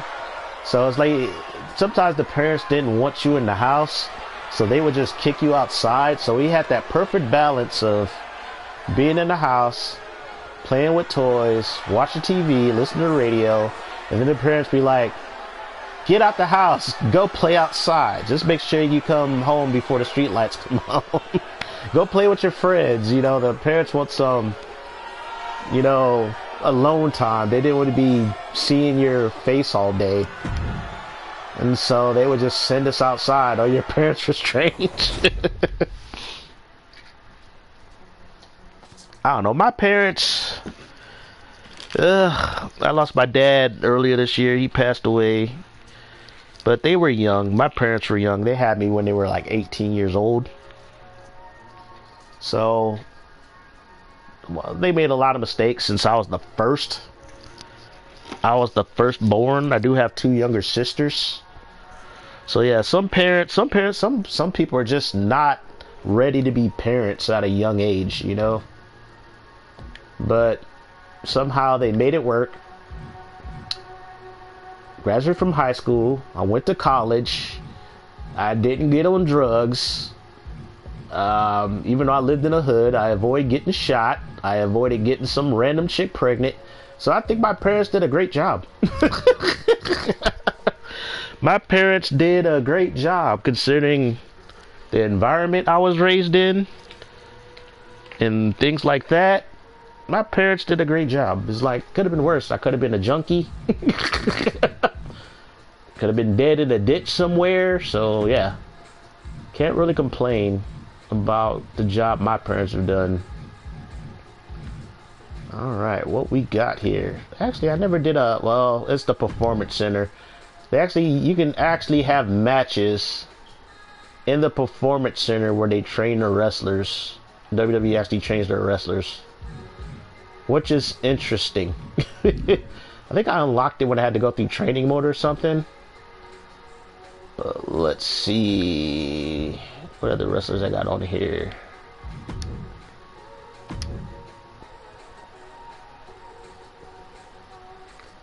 Yeah, back in the day, because I know you hear like people, you hear like mom generation boomers, you know, actual boomers. I'm not just throwing out the term usually, but people born of the baby boom generation. Basically those born after like World War II. You know, they dealt with some real shit, but I think my mom's a generation after the boomer generation. Maybe about 10 years after. Alright. Let's see. Did I do a match at a Joshi Arena? I actually enjoyed this arena. It debuted in 2K23. I actually enjoyed like the first version of it, which was in 2K19. But they have not brought that arena back. This is like a different version of it. It was basically the Stardom arena. I don't know if you guys follow the Japanese women's wrestling promotion called Stardom. But they used a template based on that arena. And I think that's why they never brought it back, because they didn't want to upset Stardom. Because it's like, it looked like the whole Stardom auditorium just without the Stardom logos and shit in it. I don't know, one of these days I'll pop in 2K19 and do a live stream of it, then I can show you what I'm talking about. go, my girl Donna B, the Punisher. Have her go up against Diana Dynamite. I haven't made alternate attire for Diana Dynamite yet. I'm gonna have to make an alternate attire for her.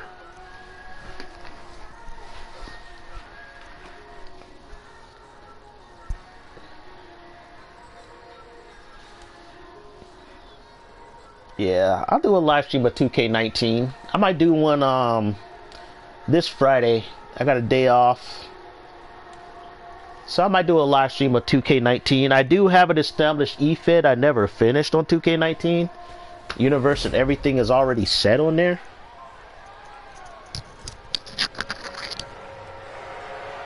Easy, baby.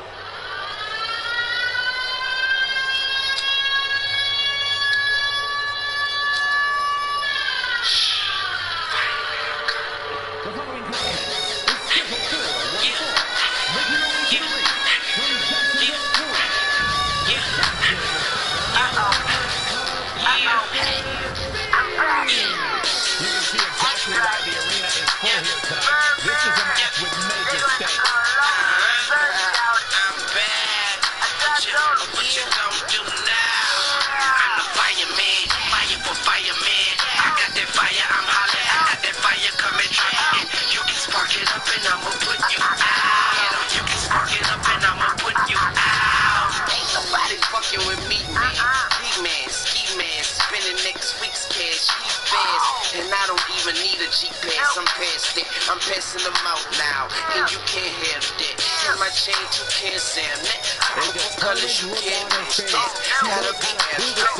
You catch my girl legs open, better smash that. Don't be surprised if she asks where the cash at. I see she wearing them jeans that show her butt crack. My girls can't wear that. Why? That's where my stash at. I put my Mac down. That's where you lack at. She need a candle lit, and I'ma wax that. I rekindled the flame. She remembered the name. This Weezy baby, January, December the same. Mama give me that brain. Mama give me that good. Cause I'm the fireman. You hear the fire? I'm the fireman. Fire for fireman. I got that fire, I'm hollering. I got that fire coming true. And you can spark it up and I'ma put you out. You can spark it up and I'ma put you out. Fresh on campus is the Birdman Jr. Money too long, teachers put away the rulers. Raw tune. Cause I'm in the stars tonight. So watch me bring the fire, set the night light. Shoes on, get up in the morning, cup of milk, let's rock and roll. Kick out, get the drum rolling on like a rolling stone. Sing song when I'm walking home, jump up to the top of the brown. Ding dong, call me on my phone, nice tea, and I'll get my ping pong. This is baseball, I'm ready. Life is sweet as honey, this beach treated like money. This is all alone, I'm beat to death, I'm good to go, I'm down, you know I go. Let's go. It's all in the stars tonight, so we bring the fire, the night light. Shining through the sea. One of the most anticipated matches we've had in quite some time. And this moment is the reason why. Bring a friend, join the crowd. We wanna come along. Word up, top to top, just move right up the wall. There are the skies are light, so it's the break of dawn. Nah, for real, man. I respect that. That just proves you're just strong, man. For you to come out of that, had that happen to you, you came out as a stronger person. That just proves you're a stronger person coming out of that situation. She has made big waves. Like I said, you were lucky. I had situations where, you know, like I was talking about, you have a lot of, growing up in the hood, you had a lot of teen pregnancies.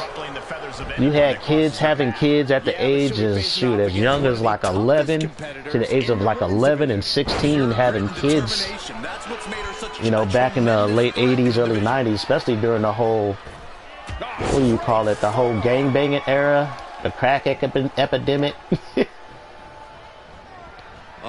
Yeah, respect, man. You very tough, Meek, to go through that, you know, survive. But I've seen so many teen parents, they just bailing their kids, or they just leaving with their grandparents, aunts or uncles. Tied up between the ropes. It's about to get worse. Look Dang, at these yeah. Like I said, you a strong person, bro. You were strong. You were strong. I add you, man. Add you to a list of some of my other homies. Yeah, they came from like broken homes. Something's about to go. I had a couple of friends who were basically homeless, and you know, luckily they had friends who took them in. They were still going to school where they were like homeless. Into the ring again. Yeah, like I said, you have so many like teenage pregnancies.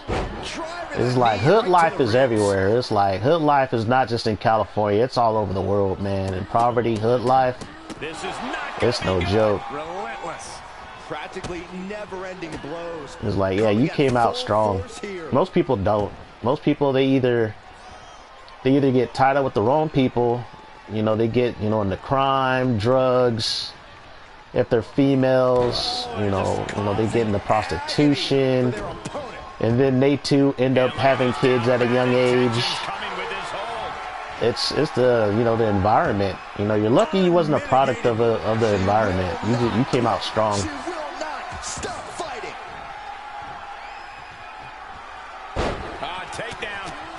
There was only like a handful of people I know who came out of situations like that and didn't end up in prison, didn't end up dead. Yeah, so you're strong. Right hand and then somersault prettier. Off into the pin. She kicks out at one. Getting that shoulder. I remember, what was it? I think on the low key, the AIDS epidemic is what really kind of saved. I think it kind of ended the teenage pregnancy epidemic that was happening in the hood. Because when I was growing up, at least out in California, it was like one of the most violent cities in America. And when the AIDS like epidemic hit, they were giving us condoms in freaking middle school. They were teaching us about safe sex, giving us condoms, and all this other shit before we even hit high school in the hood, man. Shoot, it was shit, especially from like Planned Parenthood. No, you can count that high. Whipped hard into the corner. Another uppercut in that corner. This competitor's having a field day with their opponent. Oh, who do you treat like your little sister? Is it your mom or your older?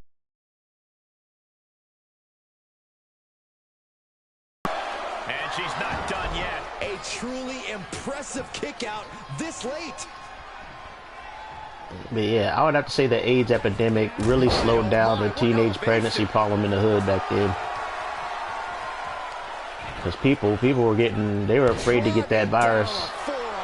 So AIDS back then, what you called AIDS, that was like a death sentence. Stops incoming attack with a knee. And I would have to say, I know everybody made a big deal about COVID only killed about, I know this is a shitty thing to say, about 2 million people here in the States over a what, 2-year period.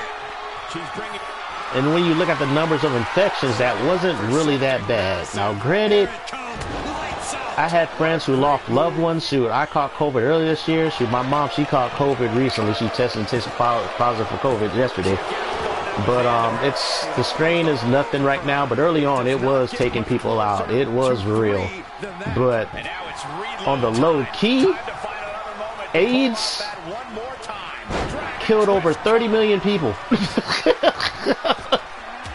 Now, people weren't afraid of AIDS because, you know, you had to have sex to, you know, to get infected, or you had a blood transfusion, or you had to, you know, you kiss somebody who had AIDS for like hours to catch the virus. But yeah, but now I know quite a few artists who do have AIDS, but now they got drugs for it.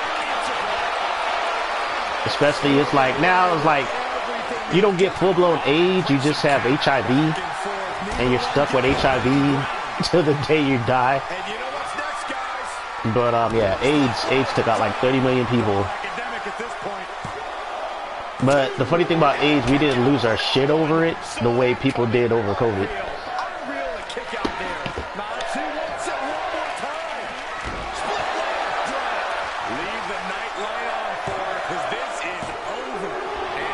Oh, you had to get parental consent? Well, it's like, I think sex ed, we didn't get sex ed until like officially to like high school. That's playing fast and loose with your own body. That is weaponizing. Yeah, the crazy thing about like COVID when it first dropped, like here in California, doctors just classified it as just a lot of people having a bad case of pneumonia or bronchitis before they figured out what it was. And even before that, we were having like, I think we had over 700,000 people in California, I think in 2018, die from the flu. But I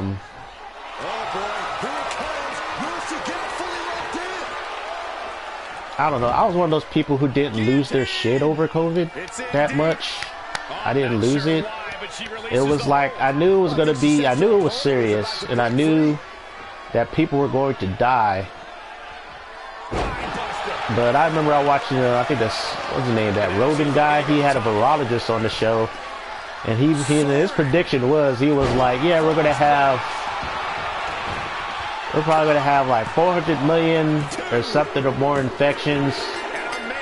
And his guesstimation, probably about 400,000 people a year would die. And he said, but, you know, like most viruses, you know, we'll survive and get over it. But the news and social media blew it way out of proportion. They did. But like I said, I'm not making light of it. People lost their lives. I had friends lose family members. I was like, luckily, knock on wood, you know, I didn't lose any in my family to it, but everybody in my family has had it. Everybody. I just had it for the first time this year. I think the worst symptom I had was it just elevated my heart rate. And then I couldn't taste or smell for about 3 days, which was torture to me because I like food. I do like food, and I was eating just to battle the sickness, but I couldn't taste or smell it. My food was tasteless and odorless.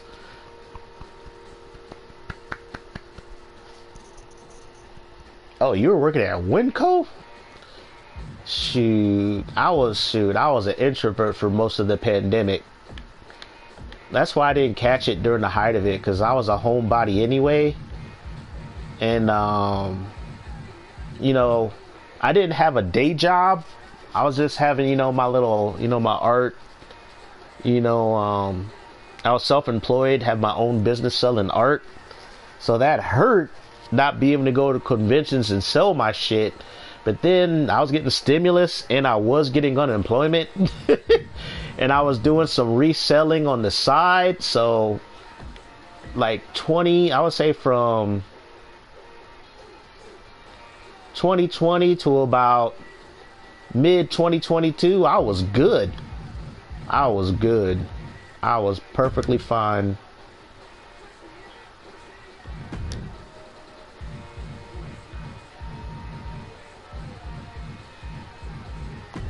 This is one of the coolest arenas in the game. They got this Mucha Lucha.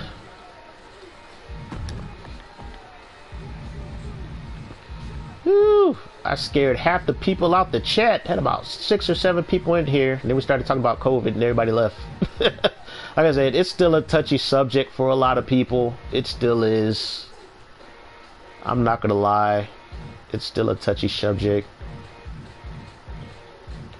Especially for people who lost, you know, family members.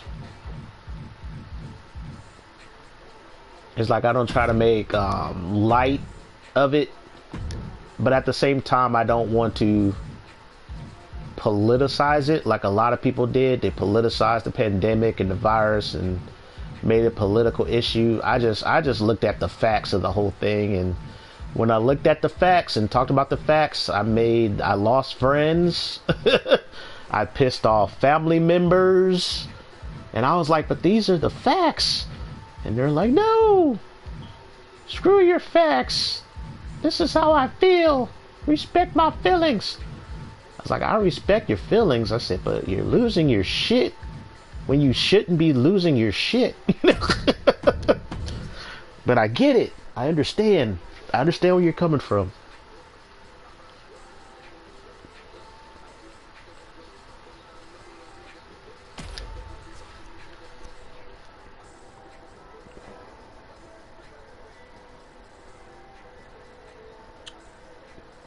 Oh man. Okay, so I see the rest of your, good thing I picked up my phone. I see the rest of your comments that didn't get posted during the chat stream. So yeah, we're Windows like, yeah, we're stuck going to work as a necessary employee. You never got promised check here in Utah. Oh, the senator took the government funding. What? Well, the funny thing is, if you did your taxes, I think like between 2018 and 2019, you were like automatically eligible to get the stimulus check. You just had to go online and basically say, hey, I did my taxes. Here's my social security card. Send me a check. Well, send me a card with money on it. So that's how you got your stimulus. You just had to just apply, you know, put your social security in there, and bam.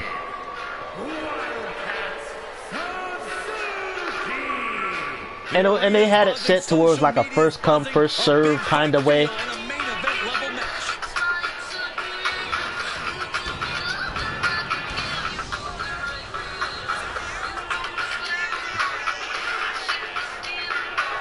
Oh, I love my Wildcat Suzuki.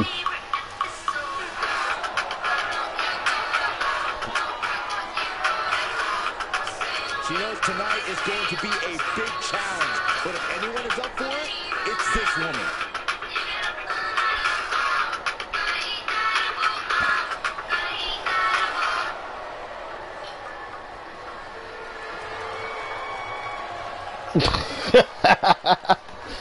Welcome home, Mana. Welcome home from work.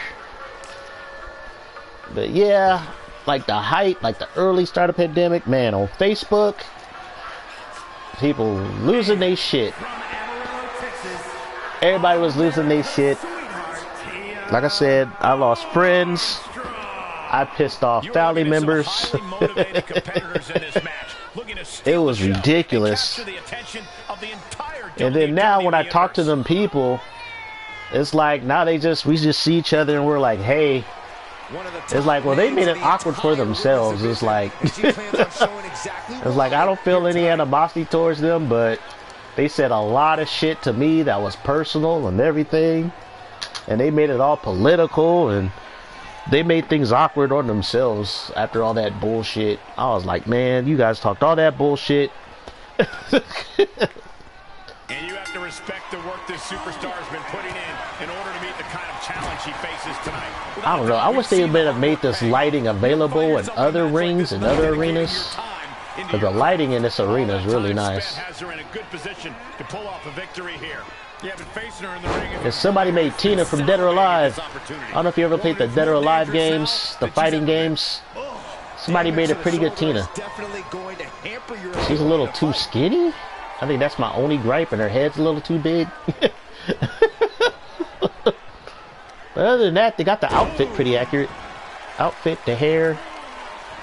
Fist drop. Man, momentum's all with her now. Really taking control here. Things taking a turn for her now. Yeah, that's why it's like, as I got older, I used to always argue with the emotion to try to put feelings in it. But then it'll just be an argument, just a never-ending argument of emotional-based BS. So it's like, after a while, I was like, you know what? I'm just going to use facts and just stick with the facts. Because you can't argue against facts. Now, you can try, but you're just going to come off as being stupid and ignorant, like purposely ignorant at that point. And it's like, I know my cousin, sometimes he's like a little brother to me, so he'll just argue and start shit with me. just to get a rise out of me, even though he's going to lose the argument no matter what. And it's like, he'll just bring up random bullshit. And I was like, and then you don't realize, it's like, yeah, I'm old and, you know, I may get brain fog. But when it comes to certain things that I remember, it's all based on facts. So I'm like, dude, I said, you know what? Before this argument goes any further, you need to fact check. You better Google that shit. It's like you got no excuse to back up your bullshit. You got Google and your phone. You can access Google on your phone. Before we go any more further with this argument, fact check your bullshit. And he's like, no, man, we're just talking. We're just like, no, fuck that. Fuck that. You over here, you're trying to get a rise out of me. You're trying to troll me with some bullshit. I said, I'm sorry. I'm not one of your 20-something knucklehead friends. I don't got the patience for that, dude. I don't got the patience for that anymore. To just bullshit random bullshit. And hope and see who can out bullshit the other. It's like, no. You need to fact check your shit and then get back to me. Like, we'll have stupid debates over sports. Like, random debates over sports. And I'm like, you got Google, man. Information in the palm of your hand. I said, if you want to win an argument, use facts. That's all you got to do. But, you know, he's young, still young. And, you know, when you a bunch of, when you surround yourself with knucklehead friends who just shoot the shit, that's the only way you know how to argue. And then when I hung out with them, like playing like Madden or playing NBA 2K, and they'll get into these dumb, like shouting matches, heated arguments, and like trash talking will get personal.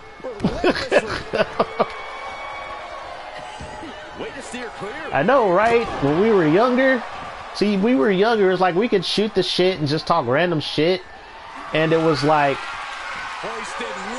and it was just shooting the shit, which is perfectly fine if you're just shooting the shit, you know, engaging with small talk with people.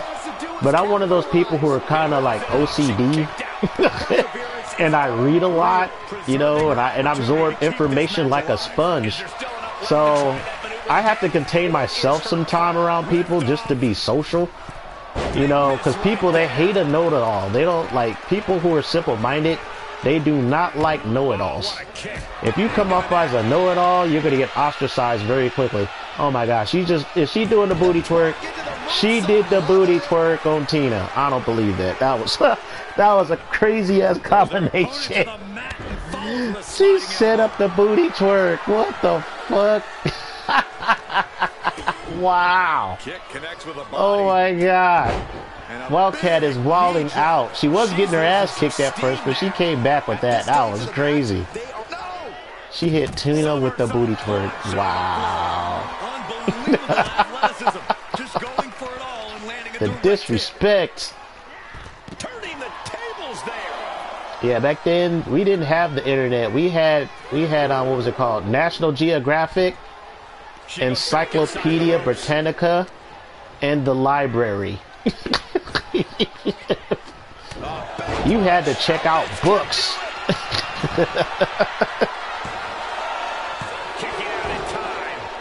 Oh yeah, Dad. You know what? I wonder if somebody made a bass or bass. I think they call them bass. I wonder if somebody made them. I might have to download them so I can make them like a mixed tag team.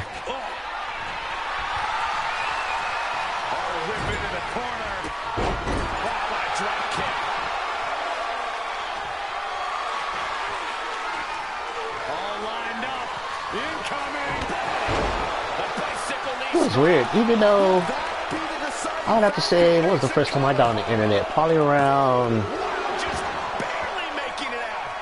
maybe around 98, 99 with America Online.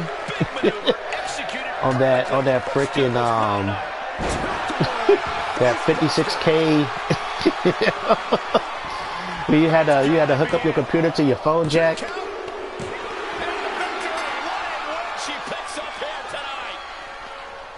When it took you like 2 hours to download like a fucking 100 kilobyte photo.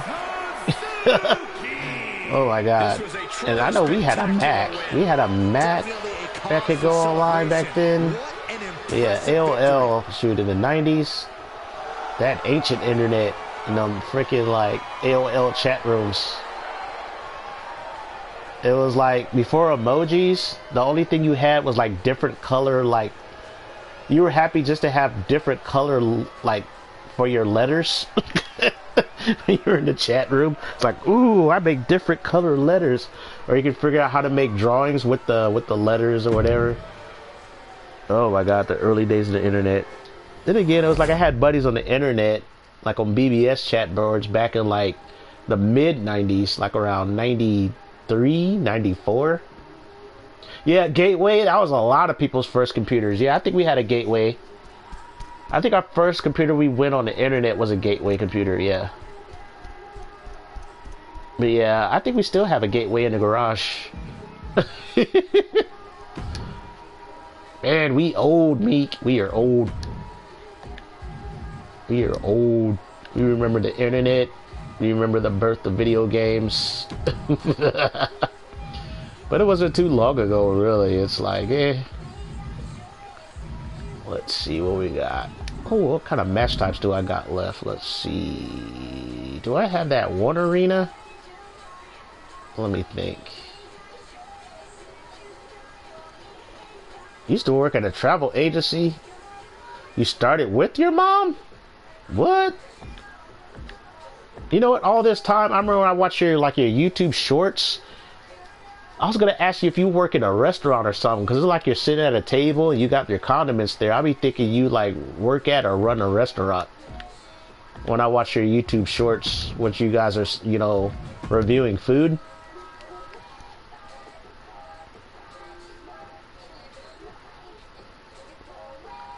Oh, call it the Hula Discount Travel and Cruises. Wow.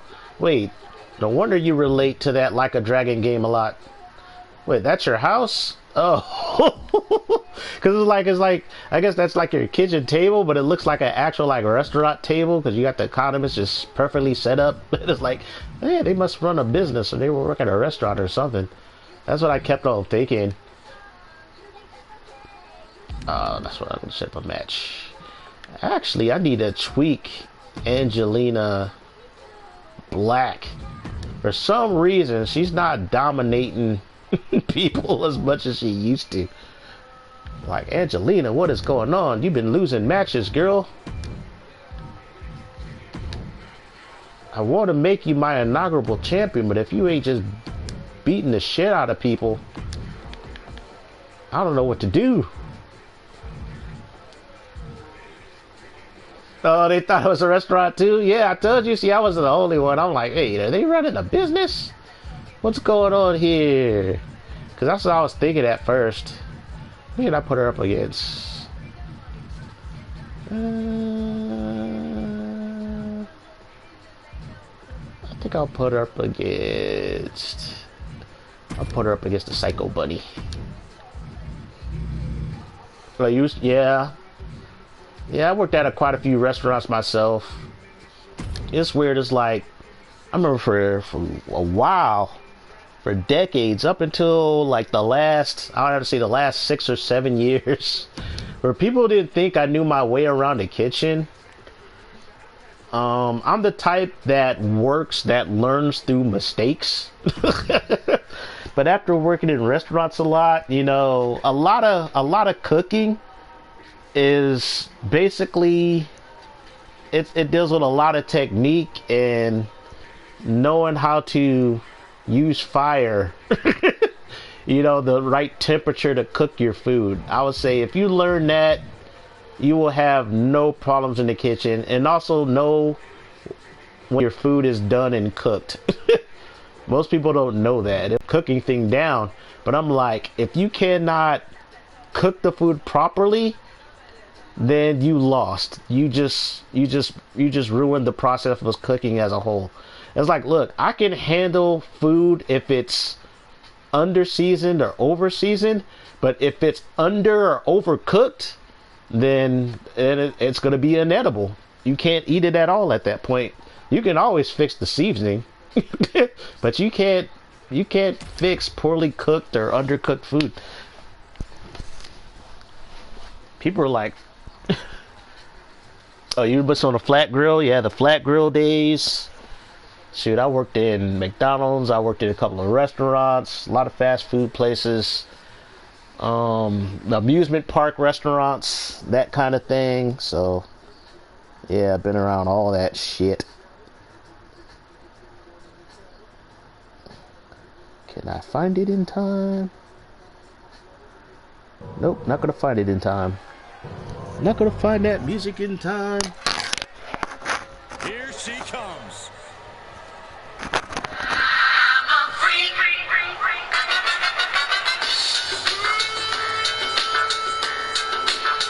Oh no!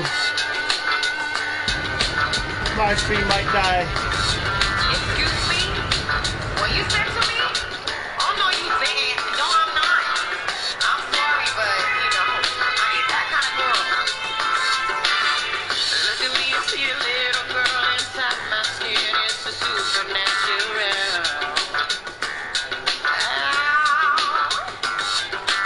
So don't be trying to push up on me, baby. My mama told me better than that. The bigger you are, the hotter you fall. I'm about the original, not typical, not ooh la la, baby. You can hold me responsible, it's chemical if you bring it out in me. I'm a freak of nature. You better beware of danger. I'm your midnight angel. I'm a freak of nature. I'm a freak of nature. I'm a little material, not bling bling. My glasses got the shade. Playing me. Just seems to adult. They'll never go. You can't keep it down. Maybe the truth is in it for you, Jackson.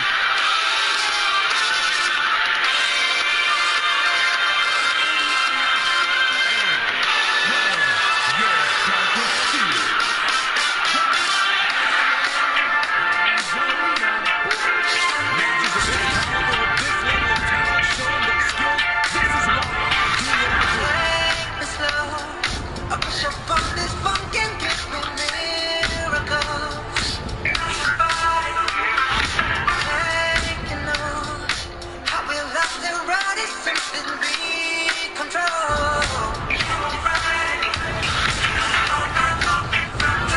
Screaming at this fire, this screaming at this fire, place to climb, they can't deny our love. They can't divide us, we'll survive the test of time. I promise I'll be right. Someday you'll see me. Singing in the fire, let's be right. She certainly knows how to get a reaction. And she'll get an even bigger one.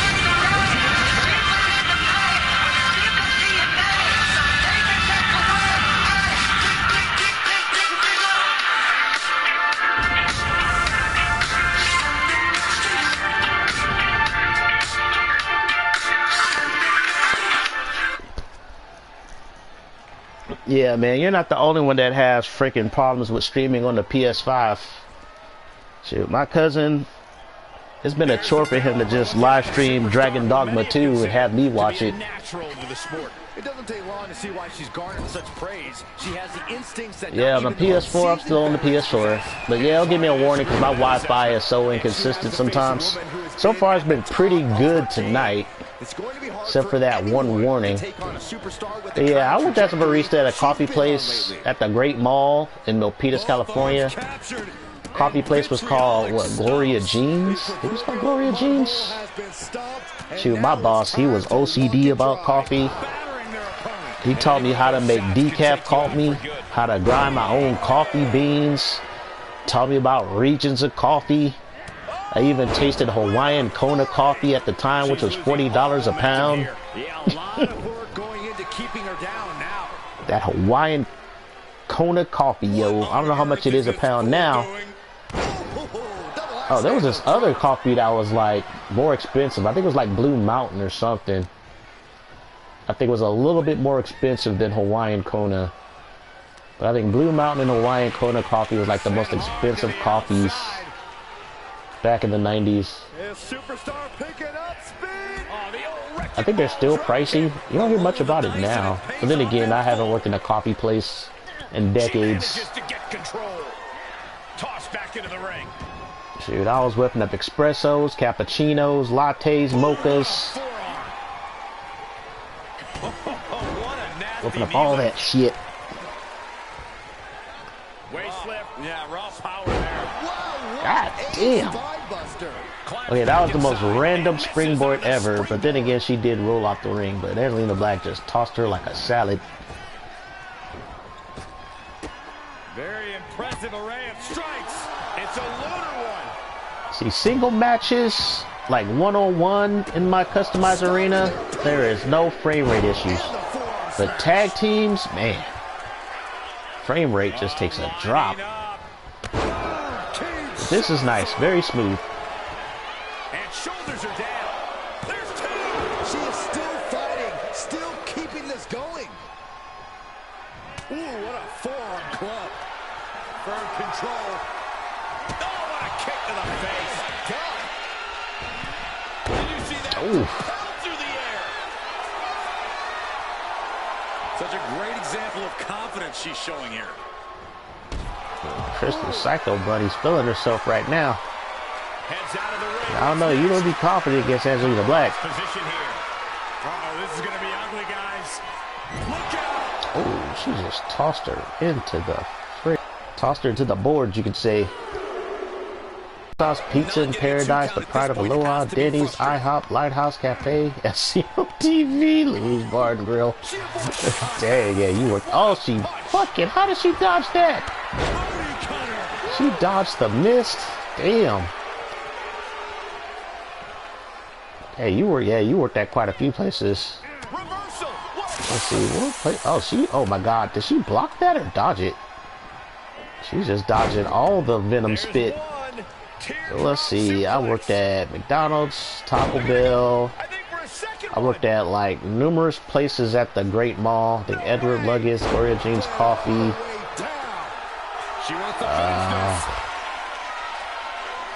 A couple of mom and pop restaurants. Like I worked at this place called California Pizza Kitchen.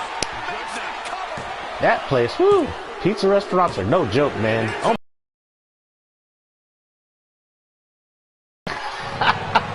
What is going on? My monster heel is no longer a monster. She is getting wrecked.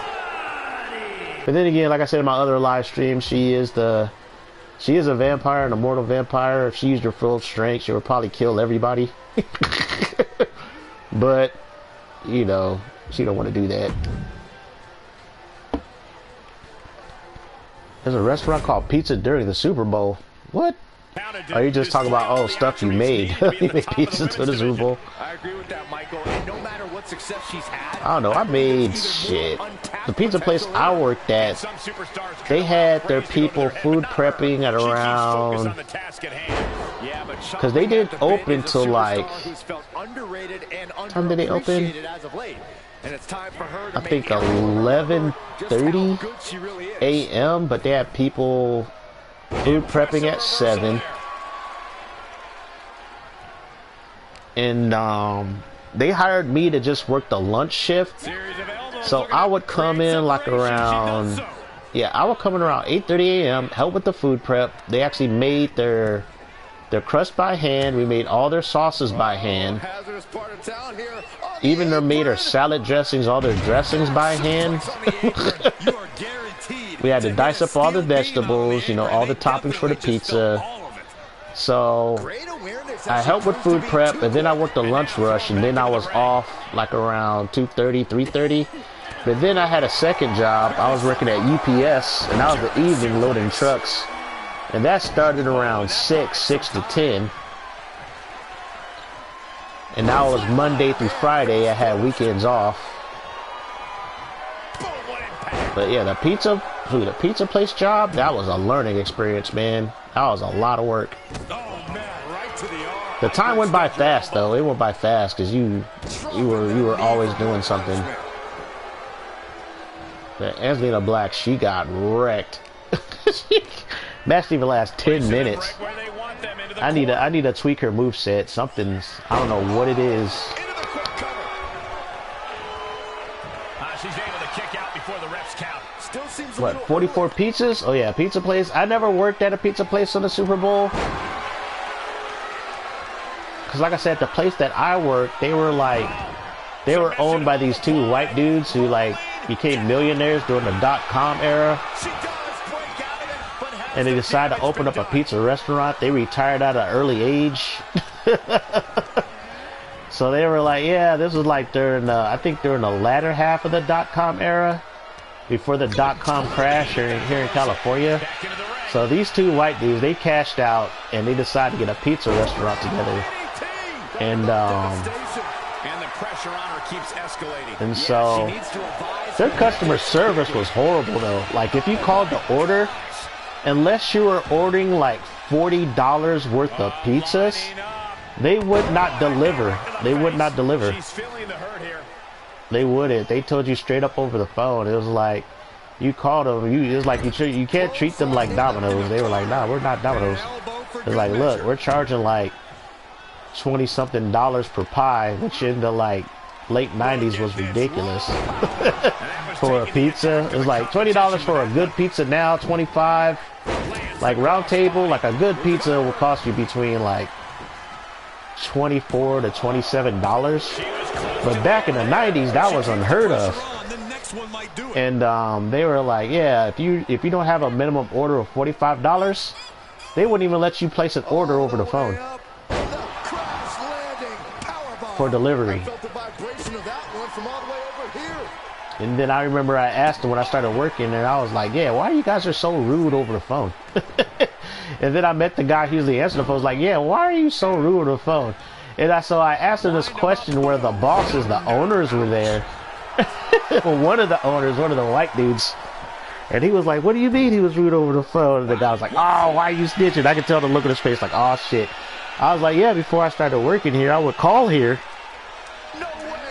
to, you know, order a pizza. And basically, they were just straight up rude over the phone. They said, yeah, you got to order $45 worth of pizza in order for them to, like, even take the order.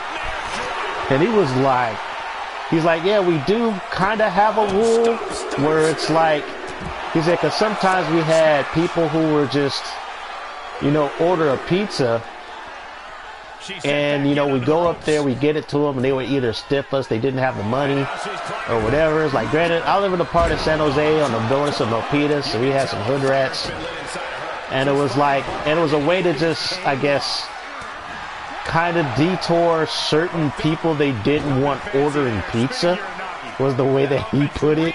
And I said, yeah, but that as a business owner, that hurts your reputation. Like, it's like, I understand your guidelines, I said, but that ruins your rep. It's like in my little trailer park, I said, we got a lot of people who want pizza. That's money, dude. It was like, we're right up the street. It was like, that's a clientele. It was like, I said, even if they order like one of your $27 pizzas, that should be enough for delivery. Said, your pizzas are high as fuck. I said, don't get me wrong, the pizzas are good. They're worth the money, but that's still quite a bit of money for a pizza. He was like, you know, we do have the rule, but I don't condone, you know, being, you know, our employees being rude over the phone.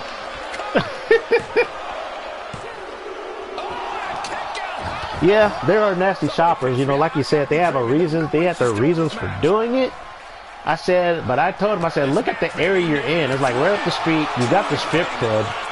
And I said, that's most of the customers during our lunch breaks. We had the exotic dancers and the strippers.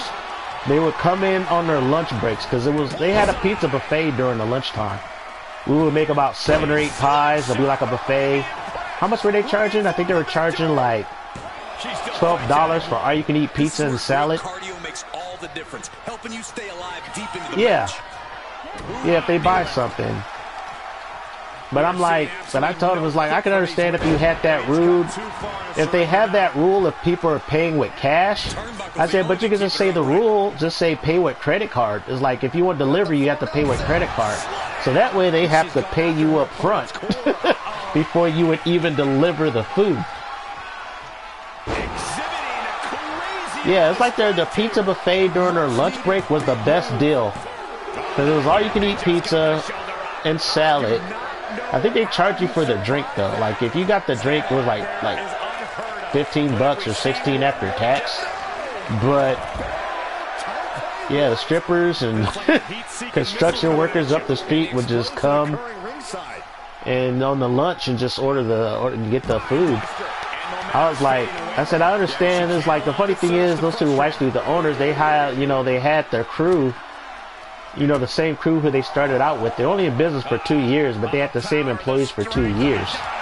So it's like they had a tight-knit crew, workers already there. And so, but that one dude, it was like, he was like, yeah, I don't condone people being rude, but I told him about the credit card idea. I said, look, at least it won't come off of you discriminating against certain people. I said, because as a restaurant owner, you don't want to have a bad reputation.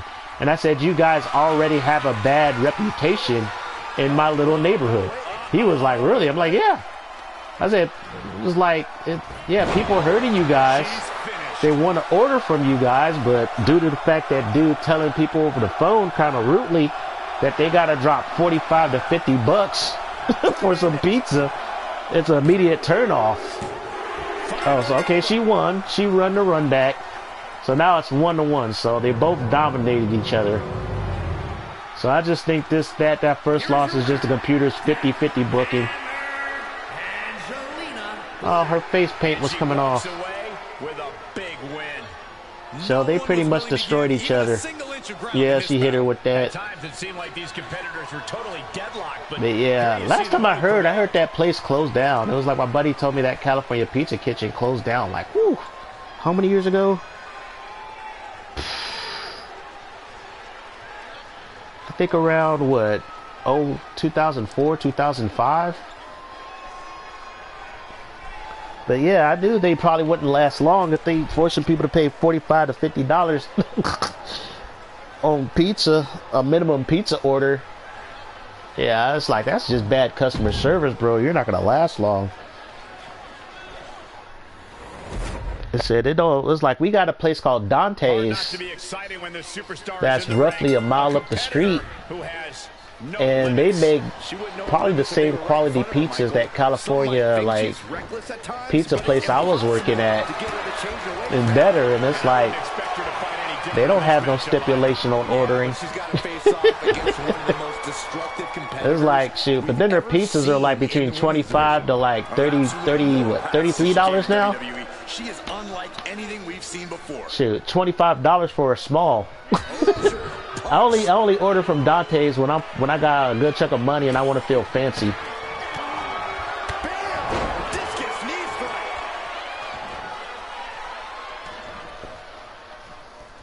I get their California combination.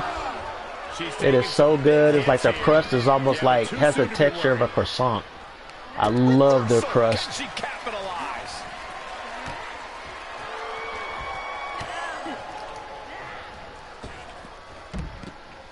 Let's see who wins the best out of 3.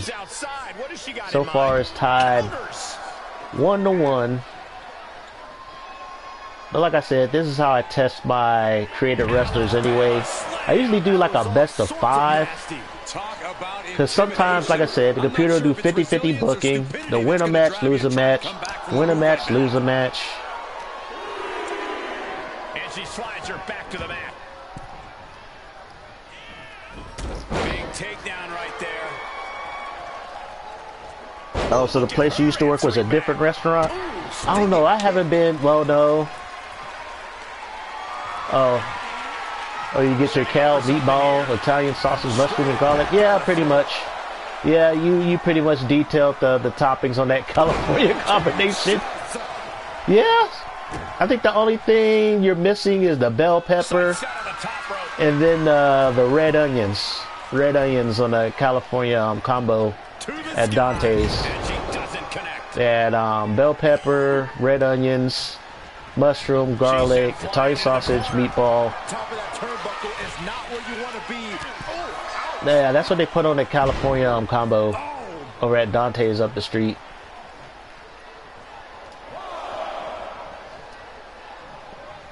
Shoot, Dante's was the place to go back in the early 2000s. They had the $10. Oh, that was your calzone order? Well, that's the same toppings on their California combo here at Dante's. Oh yeah, that was interesting. She rolled into the ring and just lied down and took that springboard. Computer be doing some weird shit in matches.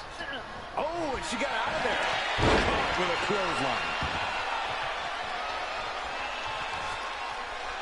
But yeah, Dante's, they had a $10 Philly cheesesteak sandwich, and that sucker was like, I think it was,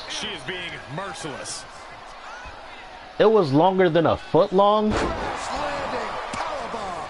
and it was stuffed just as much as if you got a massive burrito from like a taco truck. And it was like, just eating like just half that sandwich was like a meal by itself. And I remember all the little high school kids in the area. I only had it like twice because it was just so much food. It was so much food. I think that sandwich is now like, I think it's like, you just order the sandwich by itself. I think they're charging like 15 something for it. But if you get it with like a little combo with a salad or french fries, I think then it's like 20 something dollars. But yeah, the kids, they would just get that sandwich for 10 bucks.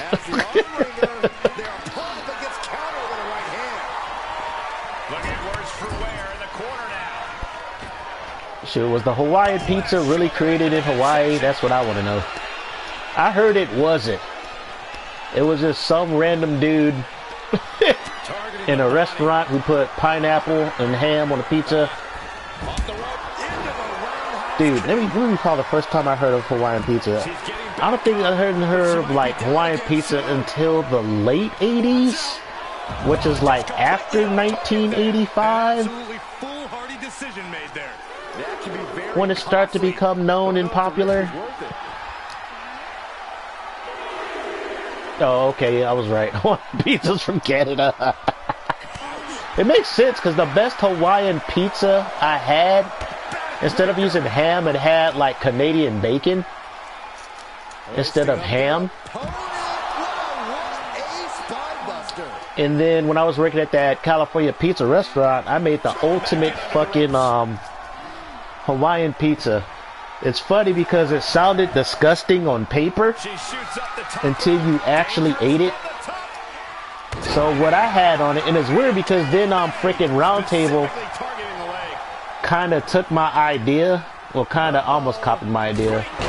So when I was working at the restaurant, I decided, well, first thing I did, it was like, you know what? I really liked jalapeno, so I just experimented. So I made a jalapeno and cheese pizza from scratch. He was like, if you're paying for it, you can do whatever you want. I was like, for real? He was like, yeah, you can make your own pizza as long as you're paying for it. I was like, sweet. So yeah, I mixed my own dough, made my own sauce, blended my own cheeses, and so I made it right. And so they were like, you know, this tastes pretty good. And so then my coworker was like, yeah, that tastes pretty good. He said, dude, I want to take it one step further. And so then he was like, I said, you know what? I'll pay half of that. He was like, really? He's like, I said, cool. So what he did is he just took my basic vanilla jalapeno cheese pizza. So he took it one step further. Instead of adding the pizza red sauce, he made a white sauce, but he put the jalapeno juice inside the white sauce, and he used that as the base sauce. And then he added the jalapenos, and then he added pineapple and Canadian bacon. Oh my god, that pizza slapped so hard. Oh my god, that was so fucking good. Because you had the sweetness of the pineapple, you had the meatiness and the sweetness of that Canadian bacon, but then you had that heat, that spiciness of the jalapenos. Oh, it was so good. And it actually, the owner tried it, and he actually made it a part of the menu. And then we put it out on the buffet table. That pizza was gone in less than an hour. It was spicy as hell, though. That was the only problem. If you couldn't handle heat, you would not survive that pizza. Because like I said, he put the jalapeno juice inside the sauce. But oh my god, that pizza That pizza was so good. I remember I tried like around like, I think we just called it, what did they call it? I think they called it the Blazing Hawaiian. Yeah, the Blazing Hawaiian pizza. That's what they called it, the Blazing Hawaiian pizza. Most basic name, but it worked. I think the only people who didn't like it was the people who didn't like pineapple on their pizza. And it was like, and so I know they had that, the Blazing Hawaiian, and then they had my jalapeno and cheese, my jalapeno piece on the menu.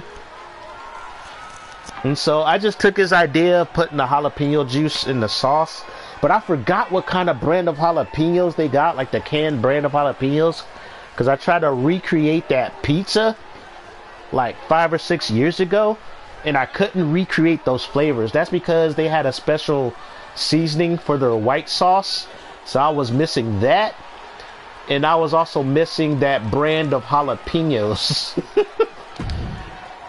It was like, because the juice in that jalapenos that came out of a can, it was just as hot as the jalapenos themselves. And I don't know, I forgot what brand of jalapenos in a can it was. I know they were whole jalapenos. They weren't sliced or anything. They were whole jalapenos, and they were in this big ass can. And it was like, and they were just, you know, just floating in this juice, just marinating in this can, just marinating heat for I don't know how long.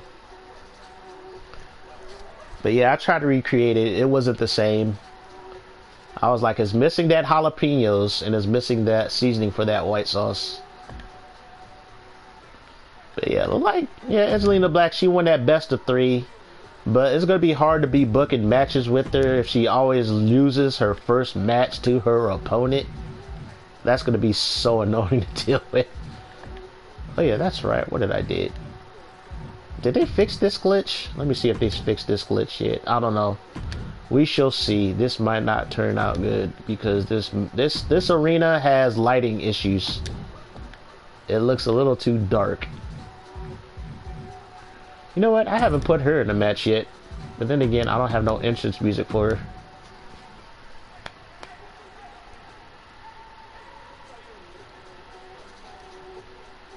At Chill Diddy's, they had a burger making contest, and you made a stuffed burger and a bacon encrusted burger. So your manager what? Took any generic brother. He took any generic burger and ended up winning. See, that's the thing about burgers, man. You'll get those purists where they're like, a burger to me is just 2 buns, meat, ketchup, mustard, onion, and that's it. You'll have those people who love their burger. They're like basic bitch hamburgers. You will have those people. There is no... And if you do anything beyond that, they're not gonna like it. Oh, you want to do a shitty teriyaki burger? I don't know. For me, I have to admit, for people who like basic bitch burgers, if you could find somebody who knows how to properly and perfectly cook just the hamburger patty, then it doesn't matter what kind of condiment you put on it, that burger is going to slap. It's going to be so good.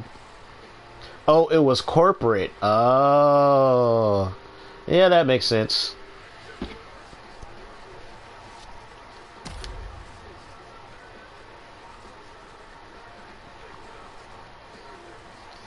But yeah, man. There was this one burger place called Chuck's. I knew the guy at the grill. It's like I can eat whatever burger his ass cooked because he just knew how to season the meat. He knew how to properly cook it. Usually I like my burgers well done, but at Chuck's I get a medium rare because he just know how to cook it right. And he'll just properly season it. Get my lettuce, tomato, my onion, you know, my mayo. I'll put my own ketchup on there, you know. But yeah, his stuff slapped. When he cooked it, it was just perfect.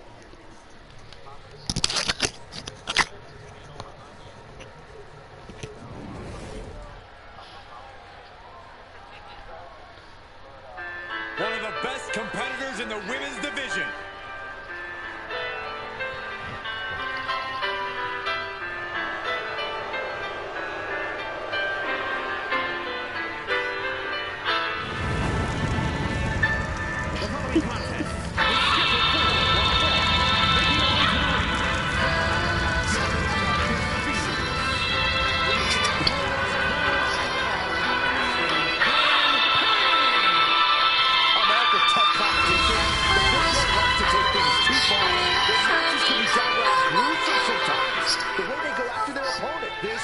Isn't about being gentle, Saxton. You have to be a little mean sometimes to ensure the win. If anything, I think the intensity can be turned up in the ring.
Yeah, this modded arena does not have no, like, arena lighting. That's why it's so freaking dark. But yeah, you bring up a good point about, like, people thinking teriyaki was Hawaiian. Because it was like that in the 80s. I don't know if it was a restaurant chain or something that basically... She's definitely not the type to give up easily, that's for sure. But on the other yeah, you had that you know, the honey glaze, you know, hams or whatever with the pineapple, but there was like a restaurant chain in California or something that had like a dish, or yeah, they had a dish, they had like a teriyaki steak, but they had like pineapple on it. And so people would think like, it's like, and then people thought like just soy sauce covering pineapple was considered like teriyaki. People felt teriyaki, they got confused with teppanyaki, you know, when you go to those Japanese restaurant where they cook the food in front of you. That was a lot of people's first experience with Japanese cuisine back in the 80s. Because we had like a couple of restaurants here in California, in the Bay Area, like Japanese teppanyaki, you know, Japanese steakhouse. And so they had certain meals that had pineapple, and then they had that sauce, and they just thought like teriyaki was a mixture of soy sauce and like pineapple juice. So that's why people, anything to do with pineapples, they thought was Hawaiian, you know?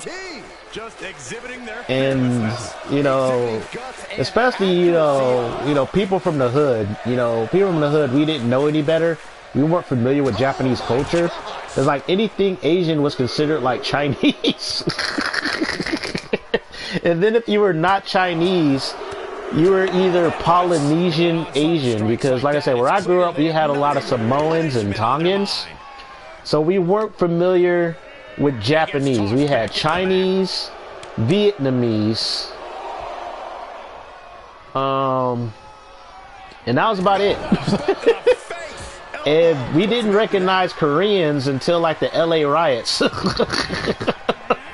When that came along, then it was like, you know, then I remember black people and Koreans were having beef because during the riots, black people would hit up Korean grocery stores. And but then again, Koreans, they did started almost gentrifying certain black neighborhoods. They were moved to like the hood in California and set up their businesses, and they would cock block black people from, you know, renting spaces near their businesses. So that's why you had a whole row of like Chinese businesses in black neighborhoods. So there was beef between like Koreans and black people during that time. But yeah, but back in the 80s, you only know like 2 types of Asians, and those are the ones that were in your neighborhood. Anybody else, you didn't know who they were.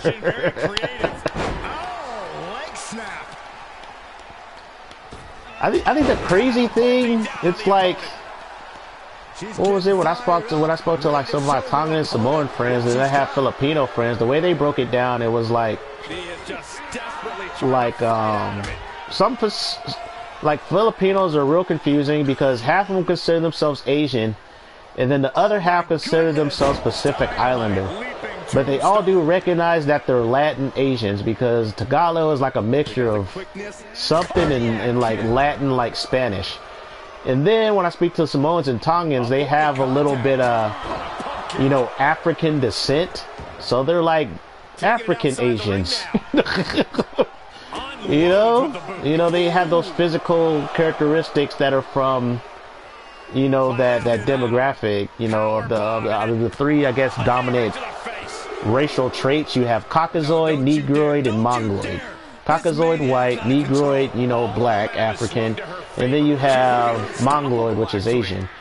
And so a lot of, like, I guess, Southeast Asian around that area, they're almost like a different version of North Africa, where North Africa has a blending of all races, because you have like people from India. I didn't realize this until the last 5 years. They consider themselves Asian, like Indonesia, people from India, some North African, some people from like any place close to like China. Even if they're not like Asian in the like Asian sense, they consider themselves Asian.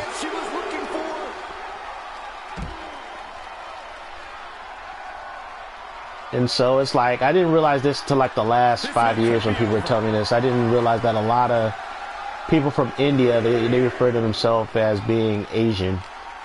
But I don't know. I don't think they really started considering themselves that until the last 5 years anyway. So it's like, yeah, it's confusing. It's very confusing, especially in California when everybody's trying to be politically correct and woke over here and not trying to offend anybody.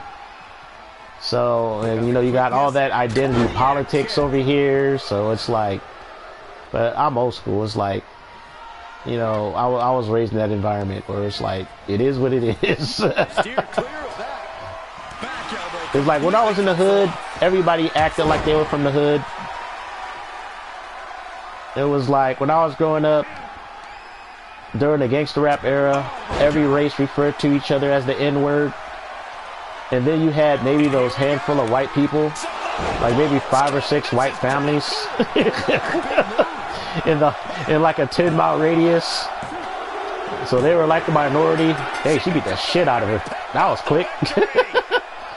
And if they were like really cool white people, you know, they got the N-word pass. But like the newer generations now, they were like, no, nobody gets the N-word pass. I was like, dude, when I was came from like Mexicans, Tongans, Samoans, Vietnamese, everybody referred to each other as the N-word. you know, the hip hop version of the N-word.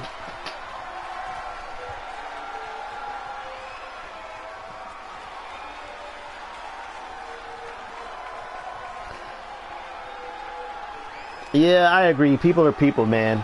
People are people. Good thing I picked up my phone, because, yeah, some of your recent comments are not showing up on here. Yeah, people are people. It's like, yeah, when I was coming up, everybody referred to each other as nigga. It was just, it was like, granted, you know, like I said, it was like, that was just a hood life.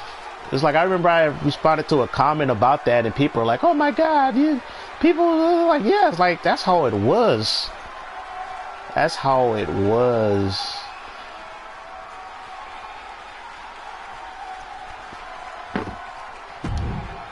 So I guess Jen Sparks won that match. She won that match convincingly, man.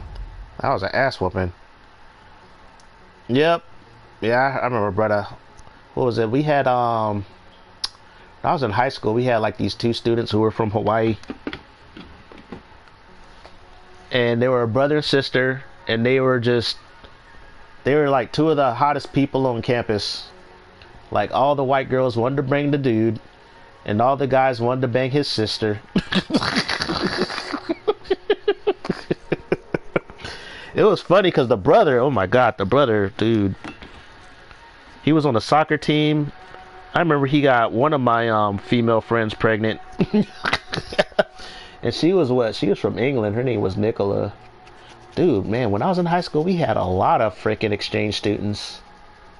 Shoot, we had people from Germany, the UK, Hawaii, India. I'm talking about, like, not even born in America. Like, they just flown in from America, like, probably like 2 or 3 years ago. So they were just recent, like, just coming to the country. Yeah, my school had a lot of that. But then again, it was like in a rich neighborhood. We were having a lot of rich foreigners moving to California in the 90s because of the .com era.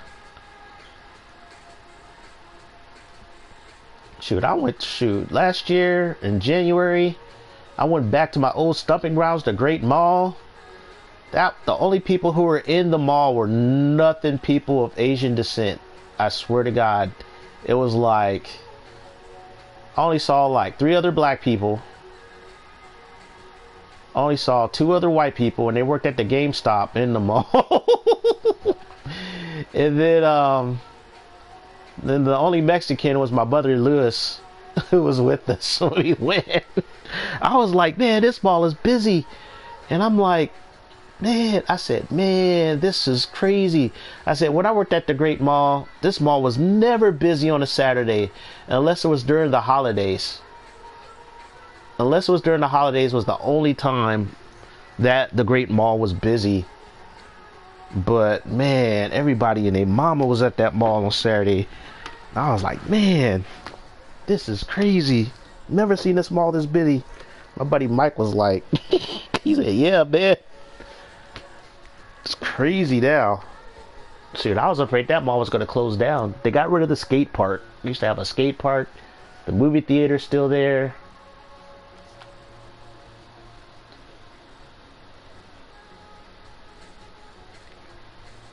Micronesia, man, I haven't heard that name in like decades. Shoot, the last time I met a person like Micronesian was like I was in grade school when I was going to school in like Redwood City.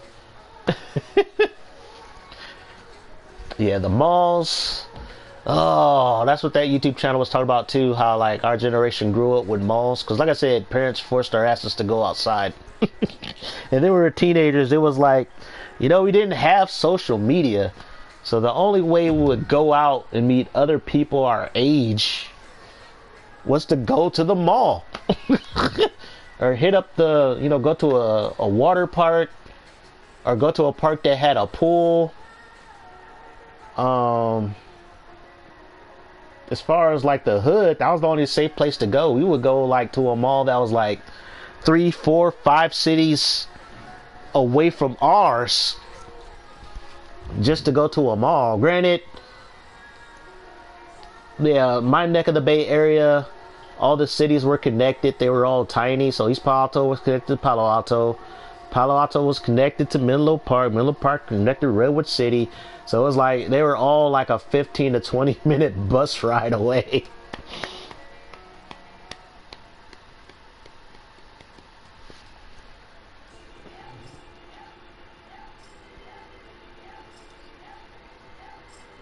Oh, you talk about the malls, how they refurbished them to make them more adult. Yeah, they were trying to make them more upscale and stuff like that.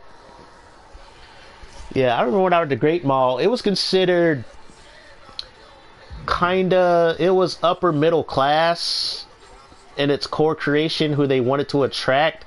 But then they didn't realize there was a lot, the neighborhood they built the mall in wasn't fully developed. Okay, now it's fully developed now, but back then it wasn't fully developed, the area. And so, like I said, I didn't live too far from it. It was kind of hood radish.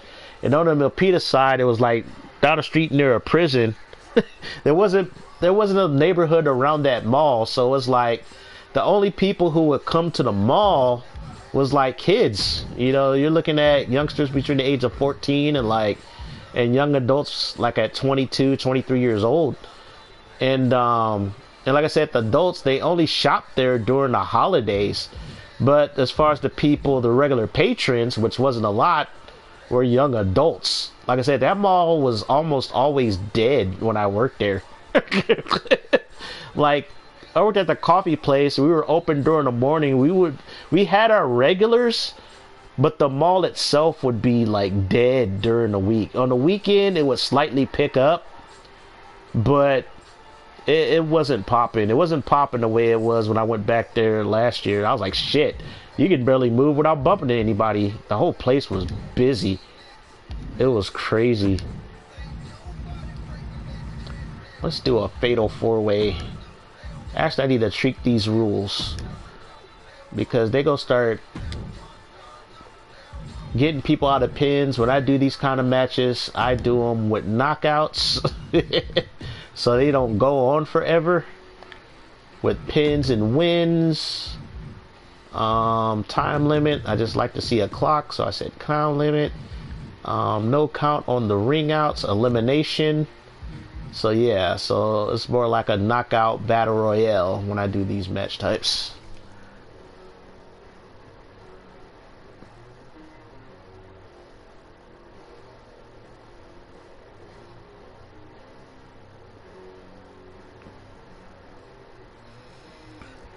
Oh, so the Maui Mall had a playground on each end? Dude, what was the other? Let me think. Did we have malls with playgrounds? I know, shoot, let me think. No. When I was coming up in the Bay Area, we didn't have playgrounds, we had arcades.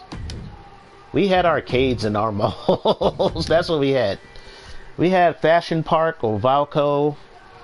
Fashion Park in the lower level of the mall. They had an arcade, which was like like if you go into the garage, like an underground garage, like the first floor of the mall was just a full arcade.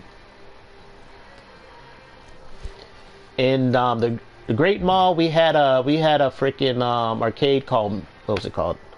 Forgot the name of it, but we had an arcade. They took it out.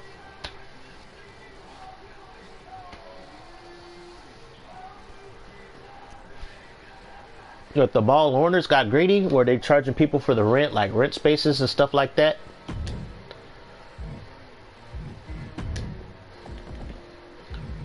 Because, yeah, that hurt malls when they started raising rent, because I know the property went up, or the lease of the property would go up.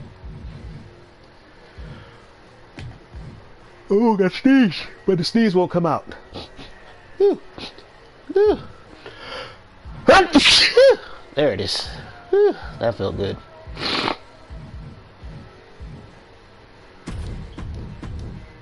Alright, should I try Sable with the pasties on her boobies? Sure, why not? Thank you.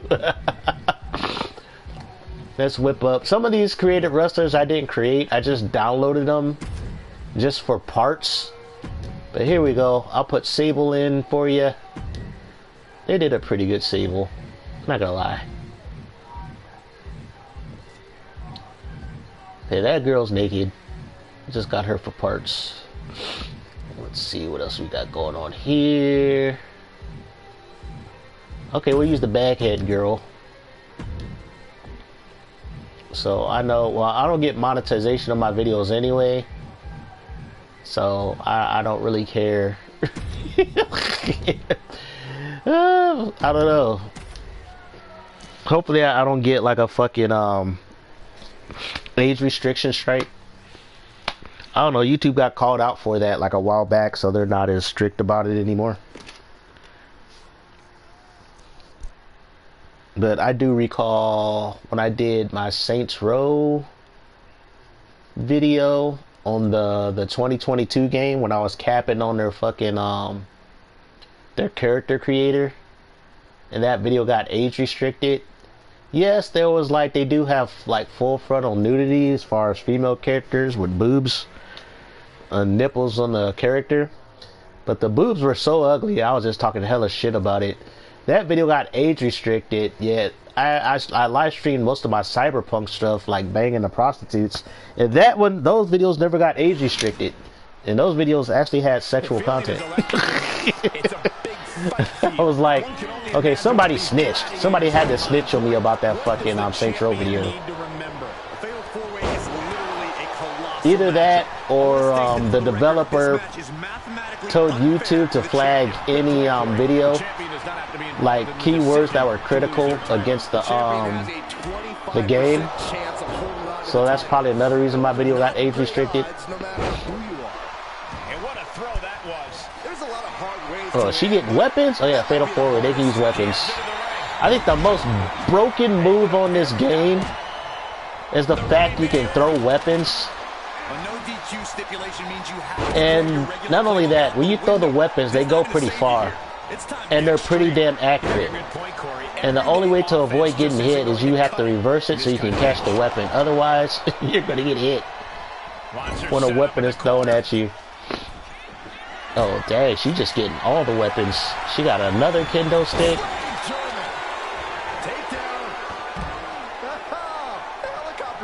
The baghead girl is just hydroplaning. See, she just threw the kendo stick at her and nailed her dead in her face. Kick to the gut. Push them up. Knee right to the gut. Oh, man, the neck breaker. Roundhouse kick. Oh, short arm chop. Oh my god, this match is just chaotic.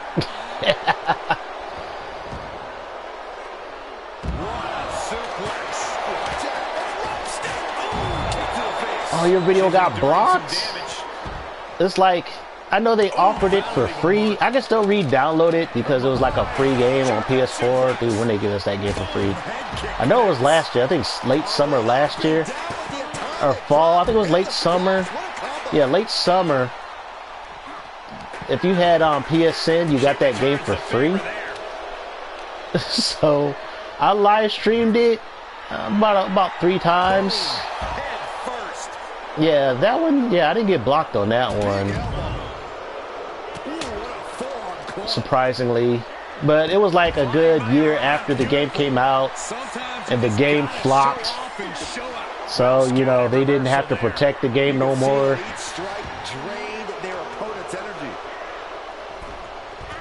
Man, that game, shit. That game, after playing it, I put in about 15 to 20 hours. I see what they tried to do with Saints Row 2022. The problem is they tried to make it was like you got a bunch of fucking like Gen Y millennials try to make a crime-based game, and it didn't work.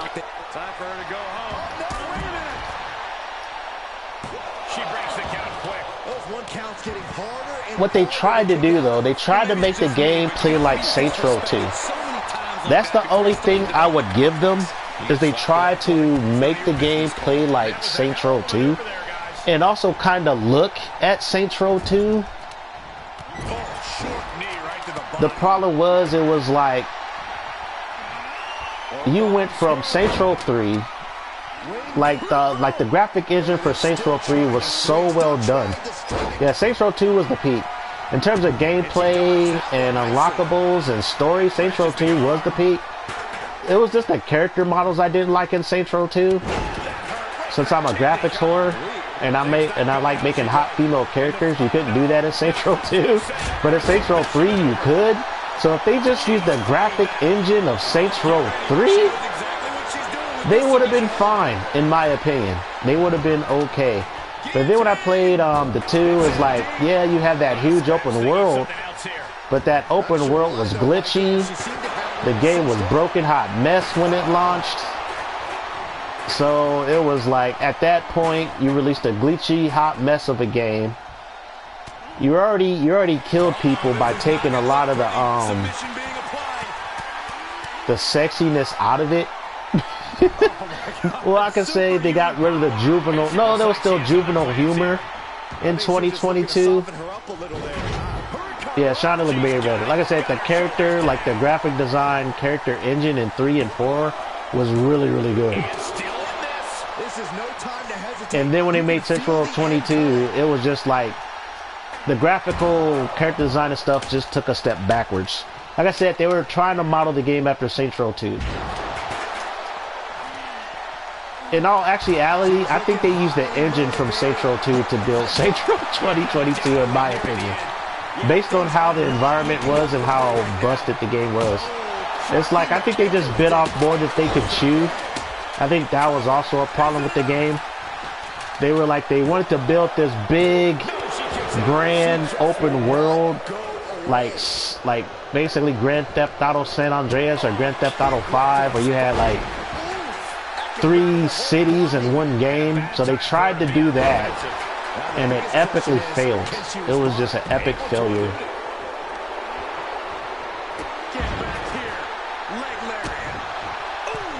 It's like, thank God they still have it where you can like choose your character's voice. So I just gave my character like a British accent, so that helped. But the gameplay was janky. The enemies were uninspired. Yeah, they got rid of some of the cool voices in Saints Row 4. I used the the Russian sounding female voice for my character in Saints Row 3 because he sounded like the Baroness from G.I. Joe. And I did. I might play that. I still haven't beat that game. I made Baroness in my Saints Row 3 remaster playthrough. Cobra Intelligence Officer. My first cartoon crush was the Baroness and G.I. Joe. Oh, his voice. Saints Row 4 is fun in small doses. It's like, I can't play it no longer than an hour. I can't. It's like, I get bored. Playing Saints Row 4. It's like, granted, when I bought it and I beat the game for the first time, it was fun. But after you've seen and unlocked everything in the game, it's just boring, which is sad. Oh, she brought out the 10. She just clocking everybody. We got broken kendo sticks. I don't know. She might have been.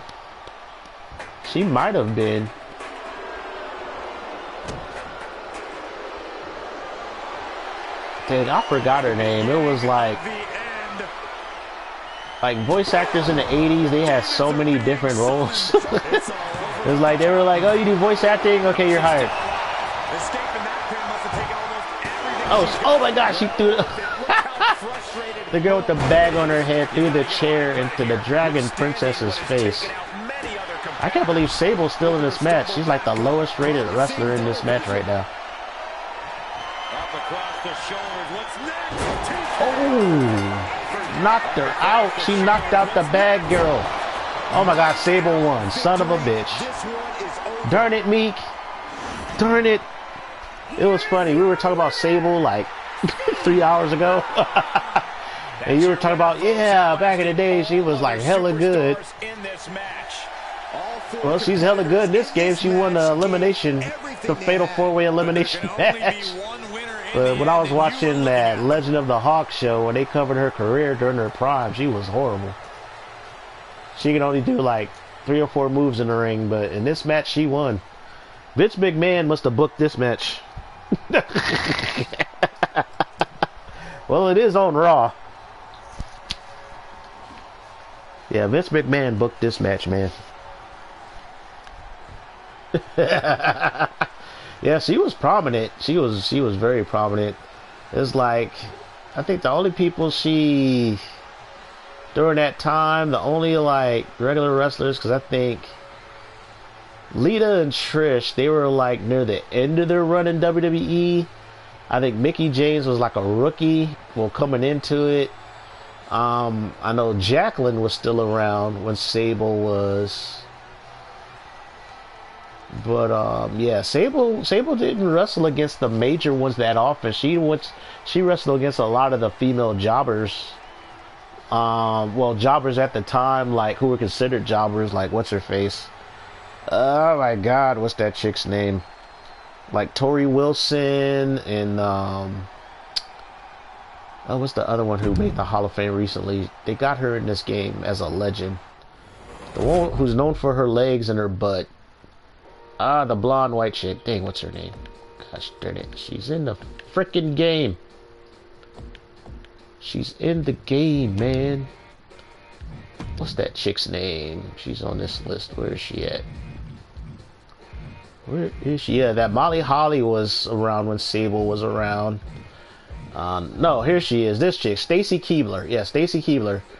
So Stacy Keibler, Tori Wilson, yeah, was getting jobbed out to Sable during that era. I think Tori Wilson, I don't know if she made the Hall of Fame yet. I could have sworn she did. But these are unlockable wrestlers in this game, which is pretty good. You got a lot of good variety from different eras. You got Yokozuna, X-Pac, William Regal, 3 versions of The Undertaker, Vader. Yeah, they got Doink the Clown, Burt, Uncle Howdy, Umaga, this guy, Tyler Breeze. How did he get? I don't know. I think he works on WWE staff, but they made him a legend. I think he was good at NXT, but his main roster run, outside of a tag team championship run, he didn't win no major belts or anything. So we got 2 Triple H's. They finally brought Theodore Long back as a manager. Ted DiBiase. Then they have 6, which is a different NWO version of X-Pac. Stephanie McMahon, Keibler. They got Rock. They got Scott Hall. May he rest in peace. I met him, I think. Me and my buddy met him at a convention. I think a good, what, 2 or 3 years before he died. They got the Steiner brothers. They were DLC in last year's game. Shane McMahon. Funny thing about Shane McMahon, it was like he was prominent in WWE like during the pandemic, and then I don't know, his father got into some shit, and then he pissed off Vince, and Vince kicked him out the company. Here's topless Shawn Michaels, old ass Shawn Michaels, retired Shawn Michaels. They got Rob Van Dam back. They got Rikishi, the other Steiner brother. They got, I think this was WCW Rey Mysterio. We got rookie Randy Orton, 2002. Paul Bearer as a manager. Muhammad Ali. I think the reason why they put him in the game this year, because they put him in the Hall of Fame at WrestleMania this year, like a week ago or a few days ago. They had 3 different versions of Molly Holly in last year's game, but they only put 2 in this game. Mick Foley. What was his old finishing move? I don't know what his old finishing move was. Like I said, I didn't watch the new era. Like I said, I really didn't watch a lot of eras. I came into wrestling late, like hella late. Only time I watched like old stuff was like YouTube highlights or something. And then we got the Miz's wife, Maurice. I think they got her on a Legends contract, even though she's not in the Hall of Fame. I know she had a couple of Diva Championship runs. We got Mankind, Mick Foley. We got Kevin Nash. Kevin Nash and Triple H are like best friends in real life, so I don't see Kevin Nash never being in a wrestling game. We got 2 versions of Kane. Kane in his prime. Kane past his prime. Teardrop suplex and the slingshot suplex. Oh, the Sweet Chin music was a setup? Oh, okay. I can see that. Because I know, like, my first time I ever started noticing Shawn Michaels was in SmackDown vs. 2009. When you go through the career mode, he was, like, always the champion, like the Raw champion. And he was annoying to wrestle because he had a possum pin. And then he also had resiliency, so he would either kick out or when you tried to pin him, he would pin you. Yeah, Shawn Michaels is a pain in the ass to wrestle in SmackDown vs. Raw 2009. Jim the Anvil Neidhart, Barry the King Lawler, JBL, Jake the Snake Roberts. They got the Hurricane in the game. Eve Torres, they finally got her back. She won quite a few championships. Got her on a Legends contract. I don't know if they're going to have her in the Hall of Fame. After she left WWE, it's like she never had nothing to do with the company. But they must be on good terms if they got her in the game. Then they got Farouk. I think Ron Simmons was like the first black WWE champion or WWF champion. They got Harley Race, which was DLC last year. 2 versions of Hulk Hogan. They got Eric Bischoff. Oh, the Rockers.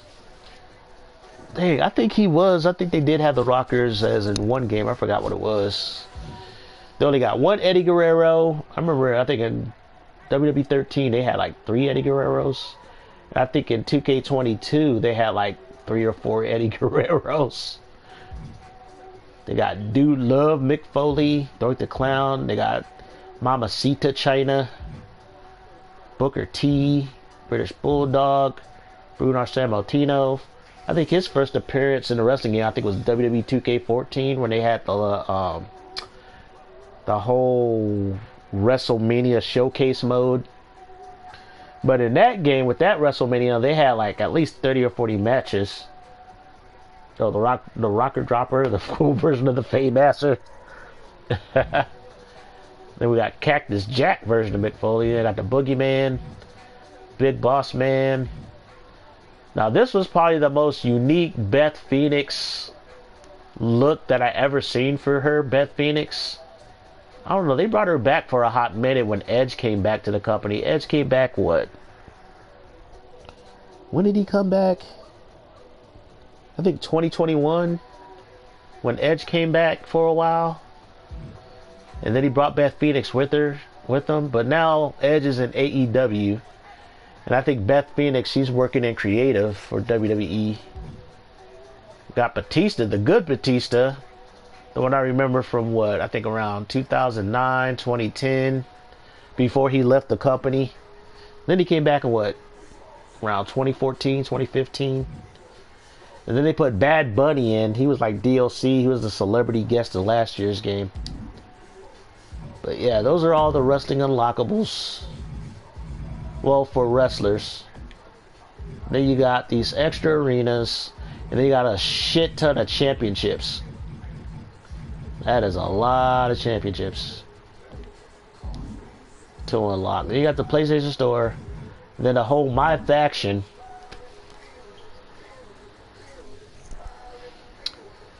But yeah, man. I think I'm going to call it a night because I gotta be to work. Well, in the afternoon. For me, that's early because I'm a night owl.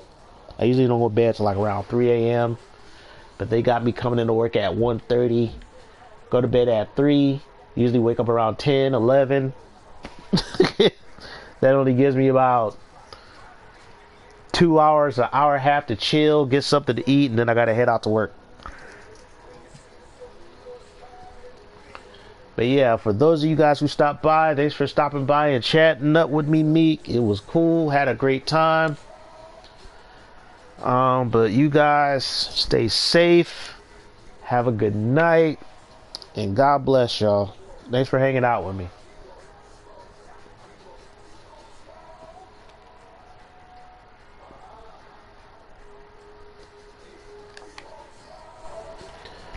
See you, How Call. Thanks for hanging out, man.